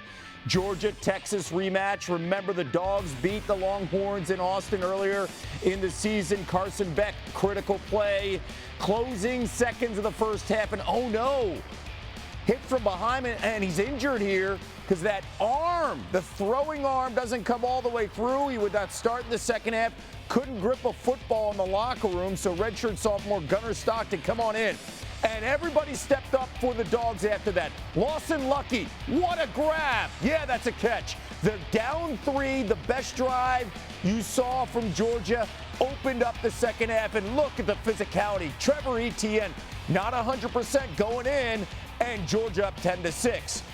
And then here comes Texas. Fourth quarter, 3rd and 3, Ewers to DeAndre Moore Jr. We're tied at 13. Texas's kicker had missed 2 field goals. Got to hit this one. Auburn from 37 yards out. 20 seconds to go. We send it into overtime, 16 apiece. Gunnar Stockton now. Down 3. Boom! Goes down and goes down hard. And he's shaken up. Couldn't come back because Beck had to come in, helmets off. So Beck, he can't throw. You see that arm. It's hanging. So the handoff on the first play, Etienne. And on a walk-off, Georgia wins. Kirby Smart on Stockton. Man, the kid played just tough as nails. I mean, and he hadn't got to play much this year. That's the hardest part is you don't get a chance to play these guys. The Florida State game is probably the most he's played. But can't say enough about his toughness, character, whatever you want to say. The guy's a phenomenal leader. He made some good plays, and I think everybody else rose up around him. Going to keep an eye on that. The SEC champs and Carson Beck and his health over the next 3 weeks before their next game. As you see, the 2 quarterbacks and what Gunnar Stockton did in the second half. A 4-star recruit, redshirt sophomore, was fantastic in that second half, leading the Dogs to a victory. Okay, another big storyline we saw earlier today, and that is, how about Arizona State and their story? Projected to finish last in the preseason in the Big 12, and Cam Scadaboo, get on my back, 170 yards rushing, adding another 38 yards receiving, and Arizona State just dominant against Iowa State, and they secure a spot in the playoff, maybe a potential bye considering how well they look, but that discussion, the debate will go long into the night inside the committee room as we have an inside look in Grapevine, Texas, with the committee room watching all the games on Championship Saturday. Tough decisions ahead. We'll get the answers. Noon Eastern, of course. The college football playoff ranking show tomorrow on ESPN. For now, let's go to Molly McGrath in Charlotte. Molly. Ladies and gentlemen, at this time, please direct your attention to the stage for the presentation of the 2024 ACC Football Championship Game Awards, hosted by ESPN's Molly McGrath. Hello, everyone, and welcome to the ACC Championship Trophy presentation. It is an honor to be here on this stage with Commissioner Jim Phillips as he hands over the ACC Championship Trophy to head coach Dabo Swinney and the Clemson Tigers.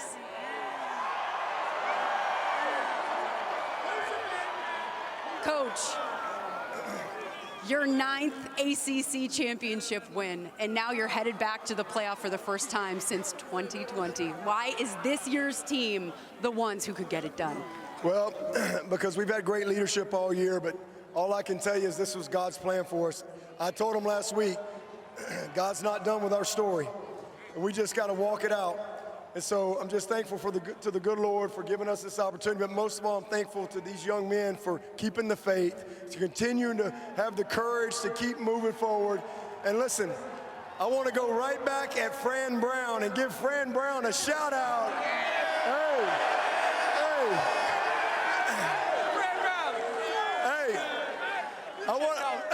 We appreciate the opportunity to be here tonight, but listen, this is our 7th playoff, and I think that's second most in college football playoff history.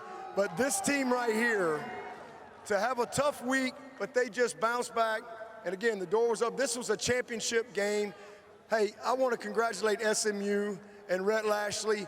There's no way they shouldn't be in the playoffs. Both of these teams deserve to head to the playoffs. It was a great, great performance by SMU. But I'm so thankful for the heart of our team, and I appreciate all of our fans coming out here and supporting all of us out here tonight. Go Tigers! Coach, take a hold of that trophy right there.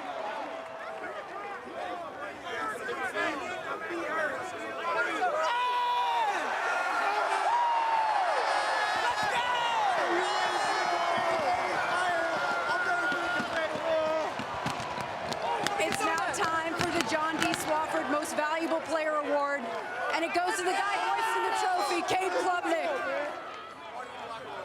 Cade, Coach mentioned keeping the faith. You guys had to do that this week, and then you lose a big lead in the fourth quarter. What kind of composure did you see from your team? What did you feel within yourself to win this game?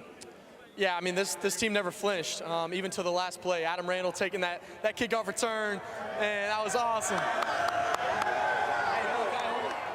You give us, I think we had, with 13 seconds left on the clock. That's too much time for this team, so let's just go finish the job. You guys have described this season as a roller coaster. How much more satisfying does that make this playoff run? The fact that this team has been through so much adversity, but now you have a chance to play for a national championship.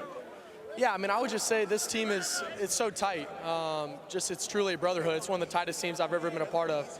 We've walked through so much adversity, and I think that it's one thing to walk through, good times together, but it's another thing to walk through hard times together. And that's where God really gets to shine. That's where Jesus really gets to be shown on this team. And I think that his plan was always in course, and we just had to walk through it. All right, congratulations on the win, Cade, and on the MVP honors, and congratulations to your 2024 ACC champions, the Clemson Tigers. We will see all of you at the college football playoff. Cade Klubnik, the third two-time winner of the ACC championship game MVP. Deshaun Watson and Tyrod Taylor, the other two to do it. Clemson wins, the first team ever to win an FBS conference championship game on a 50-yard plus field goal as time expired. And Dabo Swinney, for those who don't know the story, the shout out to Fran Brown, who's the coach at Syracuse. Last week, when they lost to South Carolina, Clemson did, Dabo Swinney went home and locked himself in a closet thinking their chances of going to the college football playoff were over, as their ranking was going to drop and they wouldn't have a chance to get the automatic bid in this game. Miami was ahead of Syracuse 21-0 and looking like they were coming here to Charlotte. Syracuse rallied, the biggest comeback win in Orange history, to knock out Miami. Fran Brown said on the field in the interview, "Hey Dabo, I got you in." Dabo was still locked in the closet at his home at Clemson, and he heard some hooping and hollering out in the other room, and he looked at his phone and said, "Oh my goodness, we are going to the conference championship game." And that's why he returned the shout out to Fran Brown. It was unimaginable just a week ago. When Miami was ahead 21-0, Clemson's chances of making the college football playoff were 4%. Maybe there is some divine intervention. What an ending. Clemson, the winner of the ACC championship and the automatic bid into the first 12-team college football playoff. Good night from Charlotte. Coming up, your local news over most of these ABC stations.